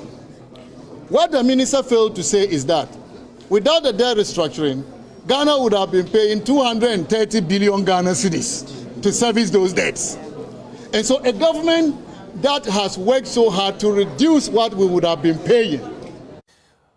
The minority reacting to the media budget review presented by Finance Minister Dr. Kansler to Force, and obviously not impressed by his submissions. We want to come in studio, briefly take the comments of our guests and then head back to the press conference. So Yalate, you were making a point before we went to that press conference. Just quickly wrap up on that for us. Yes, so I was making a point about the impact of the removal of some of the taxes and also just enforcing existing tax laws. So what the government has done is to avoid the introduction of new taxes and also enforce existing tax laws. So the impact has been productivity has increased, government has benefited. So even though it has removed over 7 tax handles in the last 2 years or so, government has still made a lot of tax revenue relative to when we had some of those taxes. So that's one benefit. The second thing is about the complementary policies on the fiscal and monetary side. So the introduction of the gold board and other monetary policy that's supporting the fiscal side of the economy has really helped. And I think we need that coordination to even be stronger given the global development that's happening, because that coordination with the monetary and the fiscal policy has helped stabilize the currency, has helped manage inflation. And so given what is happening at the global level where oil prices are currently going up, we are likely to have its effect coming down. And so if this coordination continues, we may not see the adverse impact as hugely as we suffered when we had some of these challenges from the global side of the economy. Right. And then, maybe lastly is on the debt. Yes, the economy is strong. We are having investor confidence returning, but the minister says he's hastening slowly going back to the capital market. So that's really helpful. Yeah. Mark Bedwabaje, you get the final say. Does the next 6 months look good for you? Yeah, obviously, I mean, we are very much interested in stability. In a minute, if you can. Economy. Yes, so I think that, I mean, there's a clear indication that we are going to have that stability within the economy. I'm also particularly happy about the abolishment of the 20% excise duty on locally manufactured fruit juice. Okay. We spend a lot of dollars importing fruit juice because the local manufacturers are not competitive. So if this abolishment will make them competitive, for me, it will help us. We will produce what we are consuming here, and then I think businesses will also expand to employ more people. Strangely, I didn't hear anything about the 24-hour economy. Which we would talk about in the days to come, because there was not much news on that. Yeah, because obviously, I mean, it's the development program that we have. And I expect that every budget from now on should focus on the 24-hour economy, so that they create the right environment for businesses to also take advantage of the incentives in there. Mark Bedwabaje, Chief Executive, Ghana National Chamber of Commerce and Industry, Yalate partner Deloitte, appreciate your time and your patience in the studio. We're going to head back to the press conference. My colleague Pius Kujobaka will pick up coverage after that. Stay with us. In order for the minister to tell Ghanaians that he has met that target, but he's short of that target by 2 billion Ghana cedis. He brought a wrong figure to Parliament, and that is why we think that it's criminal. He's informing the people of Ghana. He's manipulating the data to look good, What are the facts? If you want, go and see the 2026 budget statement and look at half-year program revenue. And come and look at what he just presented today. You will see that he has reduced that program revenue by 2 billion Ghana cedis, so that he can tell Ghanaians that he has achieved the target. Revenue is not coming. They are not doing well. They are not efficient. After calling customs officials criminals for engaging in diversionary fraud, the only thing the minister could impose on customs was the AI publican system. And today he's telling us that customs revenue has increased by 15%. When we didn't have the AI, customs revenues in the past were increased by above 20%. Above 20% year on year. So what has the publican AI done after calling customs officials criminals? Ladies and gentlemen, let's now come to the issues that I think must be of concern to Ghanaians. The IMF program. Our government negotiated the IMF program. This government, the NDC, they lambasted us. They criticized us. They condemned us. But we got an IMF program with financing, $3 billion. Today, when they are touting their achievement, we've achieved stability, they have gone to negotiate an IMF program for 3 years without financing. The government that negotiated IMF program with $3 billion financing, you call that a bad government. And today you have gone to negotiate an IMF program, what we call the PCI, without financing for 3 years, under which the IMF will continue to impose conditionalities on Ghana to supervise even how this government is working. If you think you are better managers of the economy, why do you need IMF supervision? Why do you need IMF guidance? So this is the deception we must point out to the people of Ghana. By the time we left government, we did so well as far as implementation of reforms were concerned. The minister said today that they have changed the model of economic management from the old system to a system that is now built on structural reforms. But let's look at how they fared with the structural reforms. Before we left government, we had achieved 79% implementation of the structural reforms of the IMF program. Our peers, Kenya, is doing 70% of implementation rate. Our peers, Zambia, they are doing 70%. This government, the NDC government, brought our structural reform implementation rate from 79% to 53%. That is the secret behind the PCI. Because the IMF told them that when the program exits, we will tell the people of the world that you failed in implementing the structural reforms. And they had to go and negotiate with the IMF. Don't do that. We will accept a PCI so that we can continue to implement the structural reforms under your supervision. That is why they accepted the PCI, which is a demonstration of failure on the part of this government. And so I want to ask them, what economic model have they introduced? What new economic model have they introduced? Nothing. The reality is that this mid-year budget left out some important issues that they promised the people of Ghana. Can you remember throughout the minister's presentation a single mention of the 24-hour economy? No. Did you hear a single mention of the 24-hour economy? No.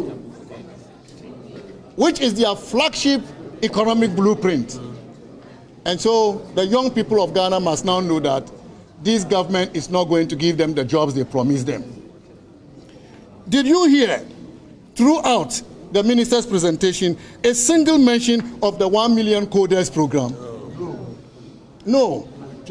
Again, apart from the 24-hour economy, which is about jobs for the youth, the 1 million coders program is about jobs for the youth. We didn't hear a single mention of it. The speech mentioned big push, but I can tell you that big push is not big pushing. It needs a push. It needs a push. because most of the contractors have already packed out of their sites due to non-payment. The minister brought himself up when he said that they have paid 6.5 billion Ghana cedis to big push contractors. You have signed contracts amounting to 70 billion Ghana cedis, and you have paid 6.5 billion Ghana cedis. Mr. Minister, what are you telling the Ghanaian people? What are you telling them? And this is just half year.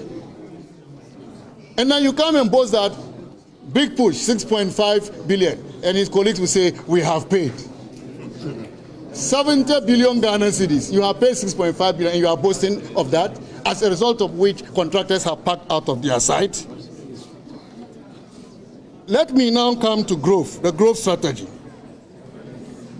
Before the statement, the Minister of Finance provided information to the effect that the minister was coming to present a growth strategy to move from stability to growth. Throughout his presentation, the minister did not mention anything relating to a growth strategy. The entire budget review was silent on a growth strategy. And so, where are the jobs going to come from, Mr. Minister? And this is why the Ghanaian people must be aware that this government has nothing to offer the Ghanaian people. They talk more, they do little. And therefore, I have no doubt that the Ghanaian people will work with us to show this government the exit in 2028. I thank you very much for your attention. My colleagues will add. Thank you. Colleagues, I just want to highlight just a few things for your attention.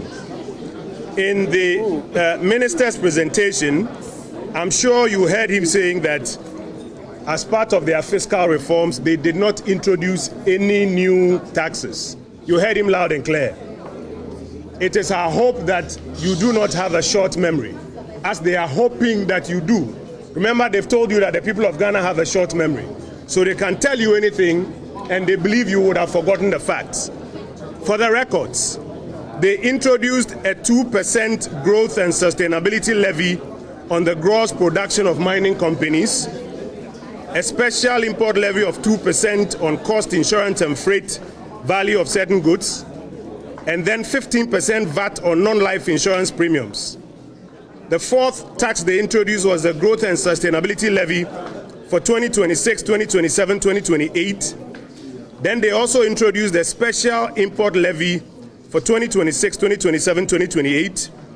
And then the 8% Dumso levy, the one they brought almost at midnight, before they brought the petroleum-related levies, and then what we call the fishing levy, the withdrawal of the tax exemption on marine gas oil supply to industrial fishing vessels.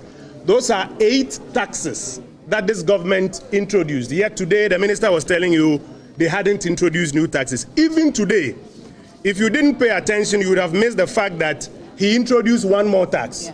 He said they are going to remove the tax exemption on bunkering. When you remove the exemption, you have introduced a tax. But this is the PRN settings that they do. They hide it in flowery language. And if you are not careful, you will not realize it. Sinamin talked about the fact that they didn't mention the numbers. This is the first time we have had a media review in which the Minister of Finance refuses to mention the revenue target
You're still watching our extended coverage of the 2026 media budget presentation, and we've got more reaction coming through thick and fast. My colleague George Yafe has the latest from Parliament for us. Experiencing or benefiting from all these good things that we started, and they are not appreciating it and giving us the credit. That's the problem we have, and so it's becoming very difficult for us. What's more, we're also expecting them to be very candid to Ghanaians about their flagship policy. And they didn't say anything about it. I thought that was going to be the first thing they were going to talk about. I'm talking about the 24-hour economy. That's very important, and I was expecting them to at least mention something about it, but they didn't say anything about that. One of your criticisms of this administration was not spending. At the conclusion of the speech, Dr. Tuforson cataloged several expenditure items to demonstrate that they are spending. What is your response? Where did they get the money? The money, that's our sacrifice, part of our sacrifices. We did a lot for them. I mean, and you can bear with me because you have been in this space for a very long time, and you know that most of the things that we're doing were to save the money, and they came to inherit the money. Also note that they have also now taken all the monies from these state-owned agencies into the Bank of Ghana Central to spend as a government. And note that any money they are spending now is as a result of the MPP sacrifice, and that's a fact. But do you agree that they are spending, because your claim was that they were not spending, they are restraining expenditure? No, some of the spending, so you can clearly believe and know that some of the spending are right, others are not. What did they say? They announced, the Deputy Minister once upon a time said that they have released an amount of money, 1.6 billion cedis to the Agric Minister. The Agric Minister came to say that nothing like that has happened. And today he repeated something like that, about 1.1 billion. Agric Minister still told us in confidence that nothing has happened. So that's the fact. Most of the things they are saying here are not true. We cannot fully say that everything they said is not right, but I can confidently tell you that a lot of the points they raise here with regards to numbers are not right. Finally, let's look at the free zones reforms that the minister said. That's your space, that it's being abused and they want to reform that space as well. What do you make of this proposed reform for the free zones? I support it 100%. The act is outdated. I mean, clearly there's a need for an amendment to be able to make it relevant in modern day business. The Free Zones Act 504 was promulgated in 1996. We're talking about an act that is almost about 30 years or more than 25 years. So there's nothing in there again for. So my point is that what we have to do as a country is to revise or amend the act and make it relevant to modern day business. That's how come there's a lot of abuse, because most of the companies operating under the Ghana Free Zones Authority are companies. Most of the companies operating under the Ghana Free Zones Authority are companies that are abusing the system. They are not export-oriented companies. Most of them have been given licenses, and they are not even operating. It will interest you to note that during that time, we said, and it was a board fiat, that we should not grant license to commercial operators of free zones. But now, that's what they do. You go there and they are just issuing the commercial license like that, creating a lot of problems. That commercial license is the basis for a lot of fraud in the free zones system. So I support the reforms, and I believe that will save the free zones concept in this country. But we are back live on TV, so let me bring back some of the questions that I was asking earlier on. That for you, your concern is that this administration is not giving you the needed credit because a lot of the gains they are reporting today is based on your sacrifice. That's what you say. That's the truth. I mean, you know that because we have done. I don't know. Tell me. That's the truth. I mean, you know the sacrifices. This DEP, like DEP. Isn't it forced on you because of how you overspend something? That maybe, I mean, for now, I cannot fully conclude that that's the case. But my point is that that's sacrifices we made. I mean, created the ambience or the opportunity for us as a country, I'm talking about the country as a whole, to benefit from that exercise. And so that's how come this government is enjoying. So the kind of numbers they are gaining now, I mean, they came to meet a lot of money in the system, and they are spending the money. I mean, look at this gold for reserve. What did we benefited? They benefited from the MPP government. We saved a lot of gold and, I mean, increased the numbers we have. So these are things that we did that the government must appreciate and give us credit for that. You accuse them of not spending. Forson has cataloged expenditure items to diffuse those claims as well. Do you now accept that this administration is spending and they are spending in critical areas? I cannot say for sure that they are spending because a lot of the numbers are not real. You know, I mean, I gave an example of what the Deputy Minister of Finance once said, that they have released 1.6 billion to the Agric Minister. Agric Minister came back to tell them that it's not true. They came to tell the whole world that's not true.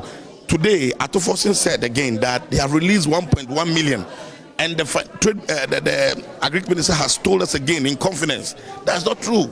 So we know that a lot of things have happened. That is not true. So most of the numbers they're talking about capitalizing the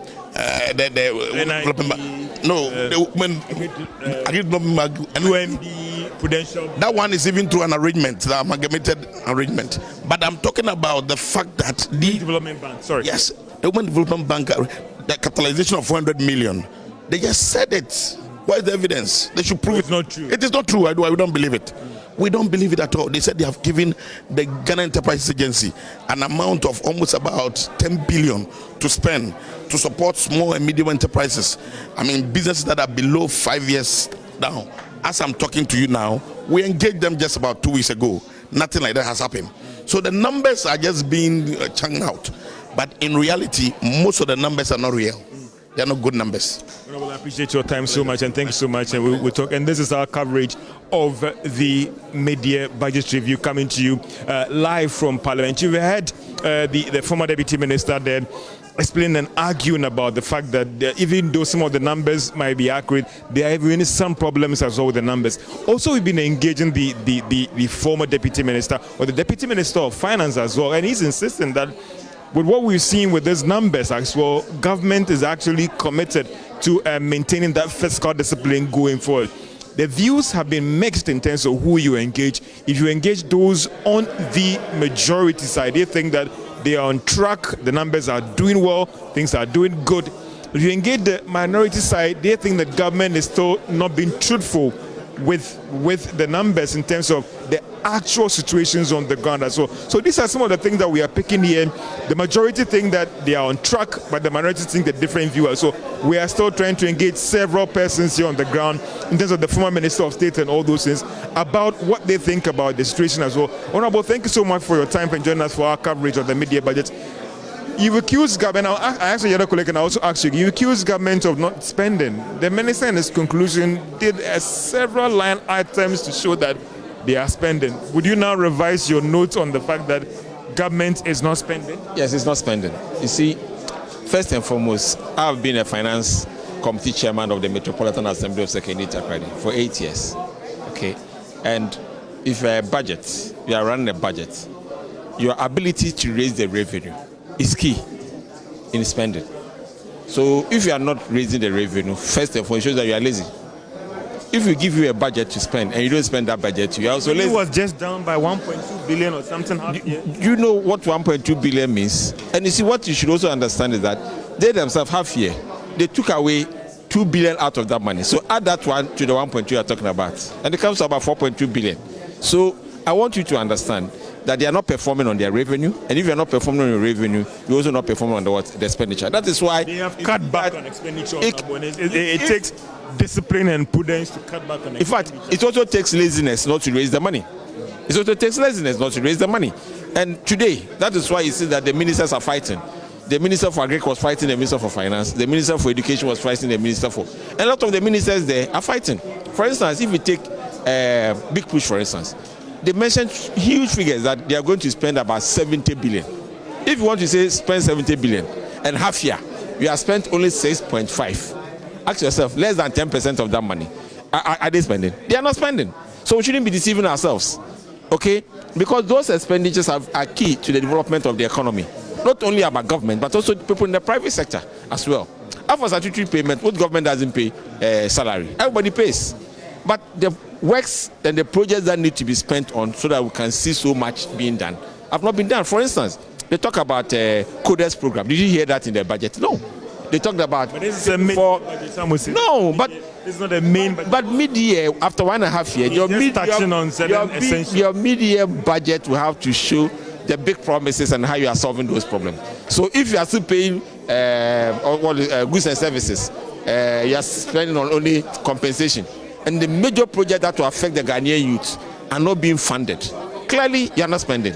And for me, that is laziness. The ministers talked about, and when I engaged Ampem Nyako, he said that they are doing some rationalizations. Projects that are not seen as essential, they will move the funds somewhere. Some would say that, again, have we seen critical expenditure being frozen? We have the petrol coming in, food feeding and all those things. Some are saying that, have we seen critical expenditure being affected? But before they came to power, were those fuel not coming in? They were coming. So the elections were not based on those existing projects that were being implemented. They were based on new hope, that Jomama was the hope. Now the youth are not seeing anything. So clearly it shows that, one, they've been lazy in raising the money, and they're also lazy in spending on the Ghanaian people. And I believe that that is where the problem is coming from. Going forward, there's this thing about fiscal discipline. What role is the minority going to play to ensure that the fiscal discipline? Because some will say that anytime there's a government in power, the numbers look good. When they move, we see the true shape of the economy. Yes, I think that if you look at the problems we've had with the Bank of Ghana and the Gold Board, spending so much money and still making the losses, clearly these are financial losses to the states. So naturally this one, they are in power, and we've seen it. And we are going to see more when they leave power. But the most important thing for me is that they should keep to their promises and make sure that the youth of this country can survive and thrive, and then do more for themselves, their communities, and the country. And I believe that if the minister is lazy in raising the revenue, naturally he's also lazy and unambitious in spending to make the Ghanaian people good and well. Thank you so much, Honorable. This is our coverage of the mid-year budget review, coming to you live from Parliament, and over to you guys in studio to take over with the discussions and the analysis. My colleague George Yafe in that interaction with the Member of Parliament for Takoradi, Kwabena Otridaku Mensah. And we want to pause for a breather. We'll be right back with the coverage.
This is still Joy News and our special coverage of the extended version of the 2026 media budget presentation.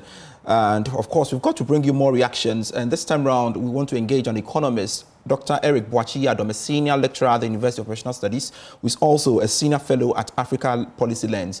He joins us via Zoom for us to have this conversation. Thank you very much, sir, for making time to join us here on the extended version of the 2026 media budget presentation. Now, looking at the numbers presented today, is the economy performing ahead of what you've seen, on track, we would say, or below target? Obviously, the numbers tell a story that we have turned the curve and that the economy is beginning to pick up. You know, if you look at even the main composite budget that was submitted somewhere last year, not much revision in terms of the macroeconomic indicators. So the numbers tell a very good story. But I said that nation building is more than numbers, and that there's a need for us to look at how the numbers translate into the lives of ordinary Ghanaian. Currently, as we speak, the GDP seems to be going upwards, and it seems, and the exchange rate is relatively stable. We have inflation, which is also within single digit. It tells a good story. But if we go to the market, you know, you will see that they are still not goods and services, or sellers are not getting people to buy their goods and services. If we look at unemployment issues, it has not changed much. The current unemployment figure as of today is not so much different as to what it used to be in 2024. The general unemployment was about 30.5, and currently it's about, 13.5. Currently it is 13%. Only for almost 2 years, only 0.5% change. Now, when you come to youth unemployment, that is young people below the age of 25, which are generally those that have just left university.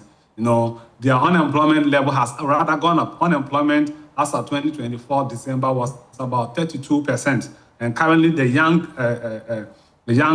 unemployment is about 32.5. You know, which has also marginally gone up. Then you come to the category of vulnerable employment. There has not been much significant change.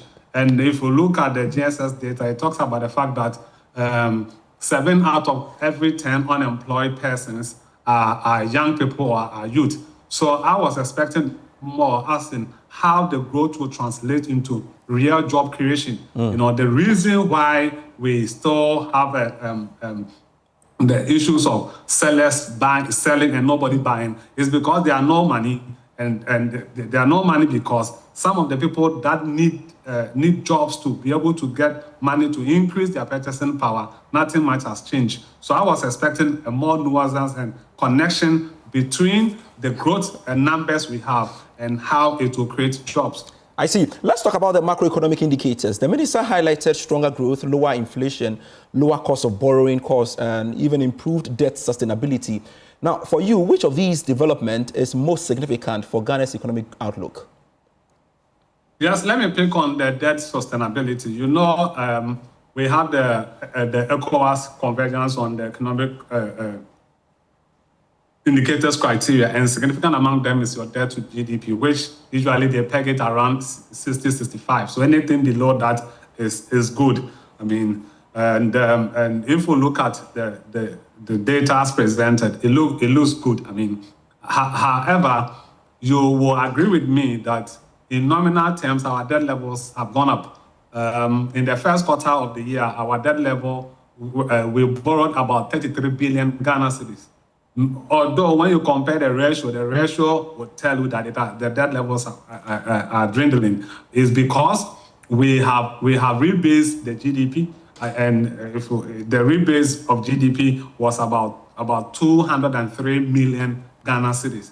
You know, so if the base is big, obviously any fraction or anything you compute as in relationship with the GDP will all other things being equal for. You know, and we should also be mindful that the appreciation, you know, of the city previous years and the city stability will mechanically engineer, you know, our GDP in relation to debt. So there are a lot of factors. I mean, that I think is at play in the relation. So we should not just look at the debt to GDP, but how much we are adding on cumulatively.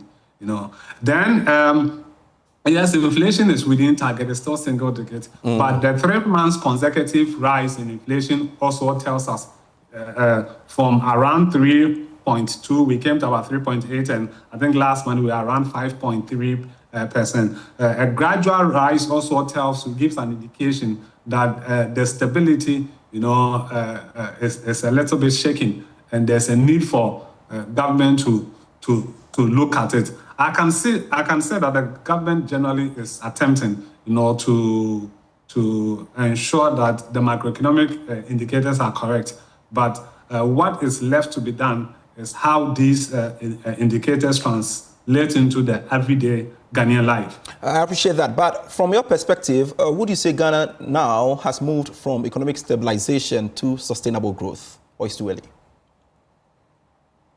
The figures that we are seeing, tells a story of things normalizing, but it does not mean that we have achieved the growth that we are looking for.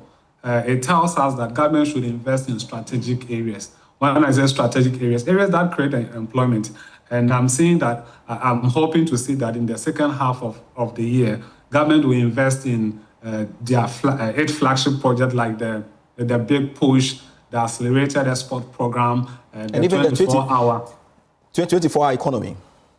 Yeah, the 24-hour economy. But you see, it's tricky in here. You go around the communities and they are building a 24-hour market, and you ask yourself, how do you don't wake up in the morning and buy more because there's a market near you.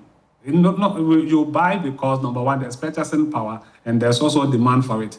So I think that, like we've been saying, 24-hour economy is a byproduct of a certain targeted growth, like investment in agriculture and industrialization. What I'm looking more to see is those industrial parks that government intend to create, and those investments, I think that it is very critical, and government should be able to use the revenue that has been touted as an increase in revenue, to be able to invest in these critical sectors of the Ghanaian economy. Other than that, we will come around, we will have nice figures, we will present nice macroeconomic indicators, and we are not really feeling or seeing the impact in the everyday Ghanaian life. And I appreciate the fact that you've brought in the second half of 2026. For you, what are the risks for 2026, the second part of 2026 or second half of 2026, you would say? We are gradually doing 2 years of this administration. Next year, we are entering into the 3rd year. And if there are any good policies, if there are anything that will promote the life of the ordinary Ghanaian, this last half of the year is a test, will be a test of it. So I am betting on the government to actually roll out the reasons why the people of Ghana voted for him. And the key is the 24-hour economy of the 3-shift system that we are yet to really see to cut down unemployment. We see most of our young people leaving the university, and there are no jobs for them. And if this trend continues, we may end up having a lot of young people not transition to the university after the senior high because they don't see the prospect. They don't see what we call the education is the key. Education to which door? Education that cannot open the door of employment is a bit of a challenge. So I'm just hoping that the decision will move from cabinet and administration and all the bureaucracies and go into full implementation. Yes, of course, there's 24-hour economy secretariat that I'm sure they are working, but I think the implementation is far overdue. And Mr. Yedom, it is imperative for us to talk more about the macroeconomic improvements. Yes, on paper, they look good, but you are saying when it comes to reality and when you go to the market, it isn't reflected. For you, what must we do to ensure we feel the real tangibles of these macroeconomic indicators? So when we can look at the cost of goods and services.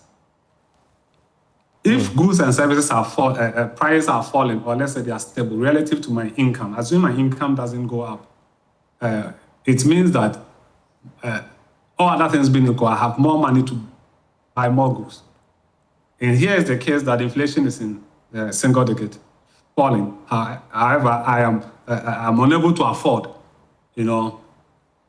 Generally, it brings home to the fact that I don't have enough to spend, or if I have enough to spend, there are other important or essential costs that is eating up on revenue. One of them will be utility bills. You see, electricity and water bill has gone up for some time this year.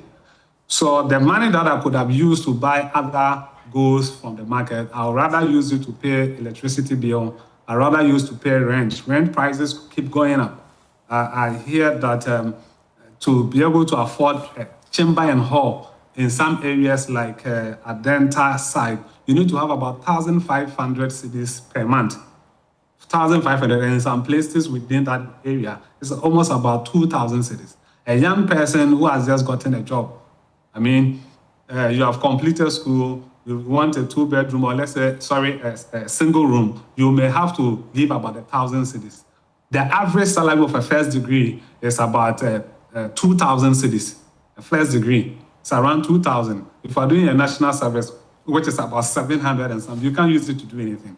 So it's a challenge. You have to take about 1,000 cedis for a single room, 1,500 for chamber and hall. So if you are earning 1,000 cedis, you take 1,000 cedis to pay your rent, your electricity bill, your water bill, the money is finished. So it becomes difficult to survive. So these are the critical issues, and government can support in terms of the rate at which the prices of utilities are going up. Yes, we understand that we are not paying the tariff we are supposed to pay per the IMF criteria and all that. What we are paying is still low. And what we are paying is still low is because a lot of people have done illegal connection. There are inefficiencies in the system. These government institutions are unable to clear the inefficiency. So the few people that are paying the tariff, they keep heaping up and piling up the cost on them. So utility is one major factor that we need to look at if we want to cushion the average Ghanaian. You see, if we look at last month inflation of about 5.3%, the greater part of that inflation was contributed by goods produced locally. Goods produced locally, inflation on it was around 6.7, which was contributing close to about 80% of the inflation figure. If goods produced locally are expensive, basically one of the major drivers is utility bills, power, water, and all that. So if a household are paying high cost, I say high cost relative to their income. Businesses are paying high cost of utility in order to keep operating. Then it becomes difficult even for expansion for these local industries. So we need to look at the tariff bit. Other than that, the numbers will mislead us, and we think that we may think that we've done so much, yet beneath it, there's a real struggle and challenges. All right, but one more thing before I introduce Anthony Morrison, who is the Chief Executive of the Chamber of Agribusiness Ghana. The Media Budget Review introduced implementation updates on VAT reform, customs reform, digital revenue administration, and even the public and AI. Which of these reforms are likely to improve the business environment, and which, of course, may increase compliance burdens, you think? Well, I think the challenges with the public and AI is real. And today, the deputy, I was on your sister station with the deputy president for Guta, and he was complaining bitterly about the public and AI and the fact that the issue with it, especially in overvaluation, needs to be addressed. And he also admitted that the government is taking some steps towards addressing those challenges. For example, you are importing or you are bringing goods, and the AI will look around and pick a price. Let's say you are bringing a laptop. The laptop from China, the price is likely to be different from the laptop in the UK or in other European countries. But yet it will look around and pick a price to assess your import duty. And he gave a classical case of somebody who brought a container worth of goods, and the duty was a 20-feet container, around 50,000 Ghana cedis. About 2 months down the line, that same size of container, the import clearing was about 100,000. So the issues are clear, and it makes compliance a bit difficult. Yes, we like the innovation, bringing AI to be able to help in terms of determining the value of items. But I think their concerns need to be addressed. You know, when tax system is clear, it by naturally encourage compliance. So I'm sure the GRA, you know, in good faith will do something about it.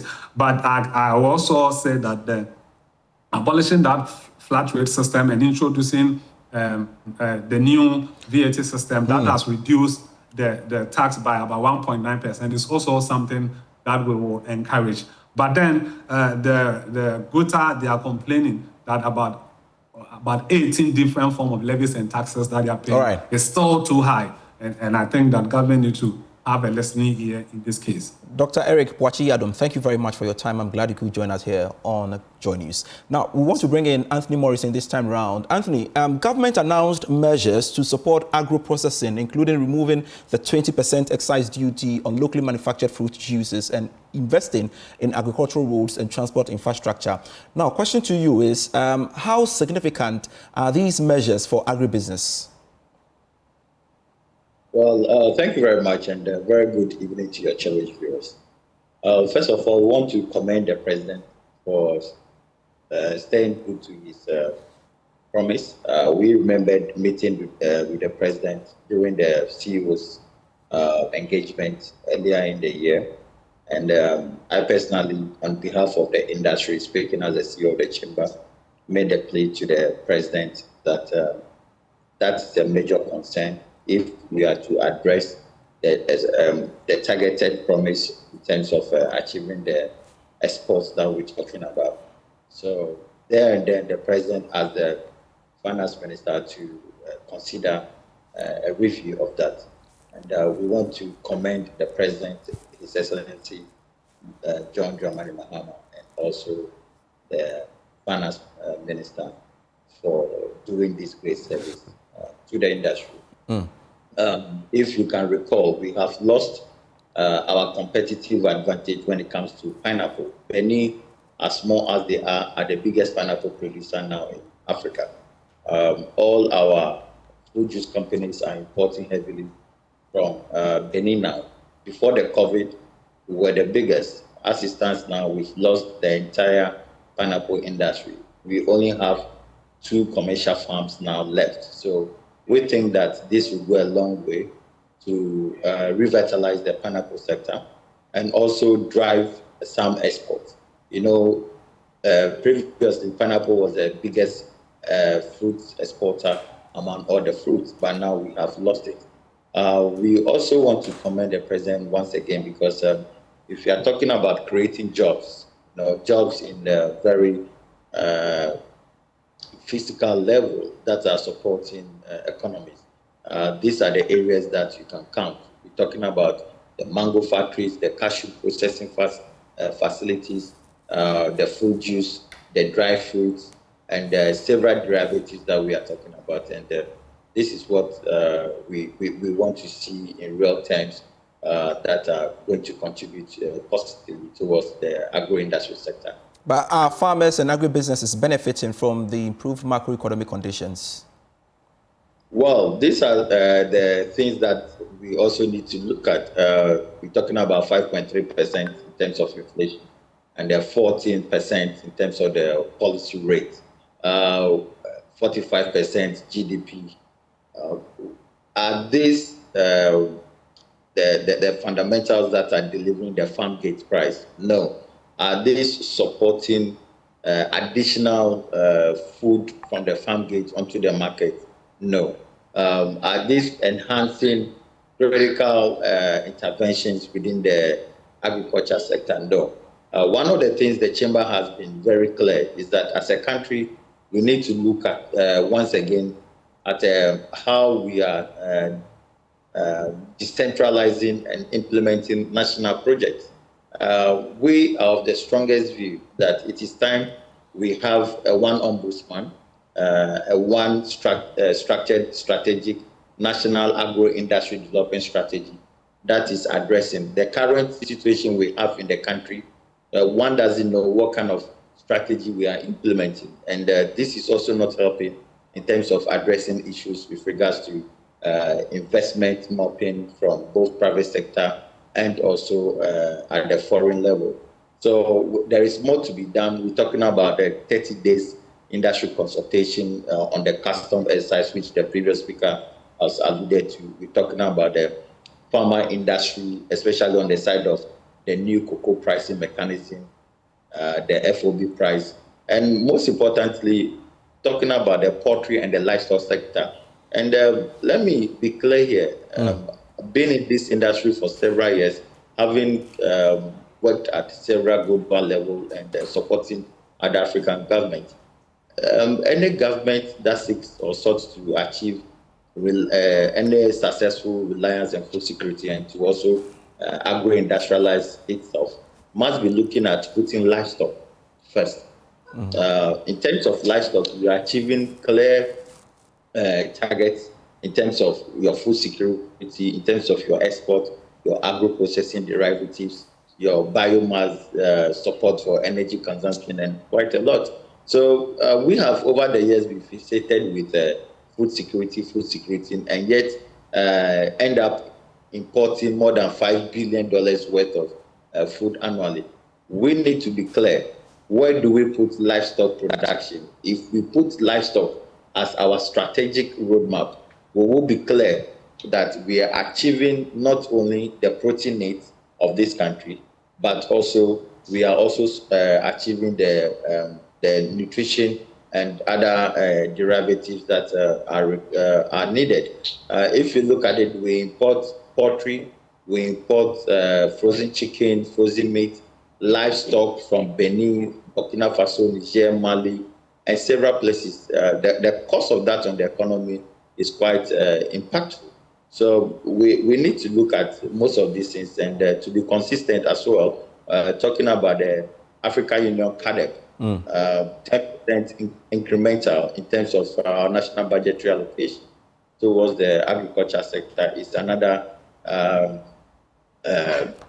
target that we need to be looking at. And also agribusiness credit. We're talking about the fact that interest rates has fallen, but it's still not easy to access credit in terms of the financial institutions. How are we creating the enabling environment that will make it easier for farmers and other industry players? And one thing I also want to add that as a country, I think the failure of our agribusiness or agriculture sector policies over the past almost 70 years have contributed to what we are experiencing now. It is time we redesign the sector strategy, move away from the dogmatic of smallholder farmers, because smallholder farmers syndrome does not agro-industrialize and transform agroeconomies. You need to be able to handhold them, and you need commercial farmers who are able to deliver efficiency in terms of the raw materials that are going to go into agro-processing and other sectors. And this is where we can be competitive with our pricing mechanism, because there are so many efficiencies on the side of the smallholder farmer economy where they do not use hybrid seeds or they do not use the right technology, so they are unable to come up with the right yields. And besides, their pricing mechanisms are also expensive. But then, if we are doing more on the commercial level, we are creating jobs, we are increasing yields, we are intensifying mechanization, we are bringing on board other innovative areas like IoT, precision farming, precision agriculture, drones and sensors deployment, and we are also intensifying irrigation. All right. We are achieving several of these targets that we have set for. All right, Anthony, very soon we shall be wrapping up the conversation with you, but you've highlighted key issues. What should government prioritize before the end of year to strengthen food production and exports? Well, there are two things that we need to do. A few days ago, the Chamber released a snapshot of how we are creating jobs in other countries. First and foremost, what is important for production to take place is market. You need to secure market guarantee. And what we have over the past years and what we experience now is that we do not have market. And market is not guaranteed, it's not consistent. We need to lock up market. And for production to take place and to be able to achieve what we are looking for. Government needs to come up with a design. The chamber have worked on several designs in view of backstopping government activities, but they are not listening. I think it's time that they listen to what the chamber and its partners have been doing over the years. These are supporting other countries. Unfortunately, our own governments are not listening to the private sector. Private sector has a key role. So we need, first of all, to look at backstopping all our activities. There is a need for us to establish, and I know a lot of people have challenges with establishing, but these are establishments that are going to unlock the potentials. We need to be deliberate. Now, we need the Industries Development and Regulatory Authority. That one, first and foremost, you can't do anything about it. If you are encouraging farmers to produce, to process, and meanwhile, there is no deliberate attempt to make sure that we are actually backstopping or how to create the industries, it must be intentional. What kind of industries should be created? Where are the skills coming from? Where is the energy? What sort of energy should we be looking at? What kind of enclave? Now, the chamber is even facilitating a number of the Common Africa Agro-Parks initiatives. Okay, this morning we had a lot of discussion on it. We settled on cassava and cocoa. We are also moving on to palm. So there is some need for us to be deliberate. Who is creating the raw material map? And the final one will be that the enabling environment must be locked. You can't have a system where you are asking agro-industry players to model around a 24-hour economy model where they are incorporating the model in terms of doubling or tripling their processing and production. Now, when they go onto the market, their prices are expensive because they are competing with cheaper imports. Government must take a stand. And one of the areas we are asking government to start is rice. As we speak, we have over 500,000 metric tons of paddy rice in the system. What we are saying is that government must stop importation of processed rice and import paddy rice. Now, and even chicken. Yes, of course. So I'm coming to that. The fact is that the moment you stop importation of processed rice and you bring in paddy rice, you are not going to create jobs. You are going to create an enabling environment that will get the livestock sector to take off. Because there will be the paddy waste. There will also be other derivatives from the rice processing that goes to support the feed, okay, for this livestock. So there are quite, and we're talking about over $5 billion that will be retained in country, while there will also be influx of high technology machines that will encourage quality rice to be processed in country. And this will also provide an opportunity for investors to then invest directly into production of rice. You see, market is key, and market requires certain critical standards to be available. So for us to be able to do that, market guarantee measures, access to credit, that takes into consideration the production cycle, must all be, and regulatory regimes must support indigenous processing. And indigenous processing must be strengthened with other government infrastructures and tools for us to be competitive. China is doing that for their local markets, local industry. America is doing that. EU is doing that. And where we bring in the rice, Thailand, India, Vietnam, Pakistan are all doing that. So why can't we do it? We hope to get there one day. Thank you very much, Anthony Morrison, Chief Executive of the Chamber of Agribusiness Ghana, sharing your perspective with us here on Joy News on the back of the 2026 media budget presentation. And that's a package by way of production. I am Pius Kujubaka. Feel free to log on to myjoyonline.com. You can get all the fallouts from the 2026 media budget presentation. See you soon. Prime News will be on at 7 o'clock. Do stay on.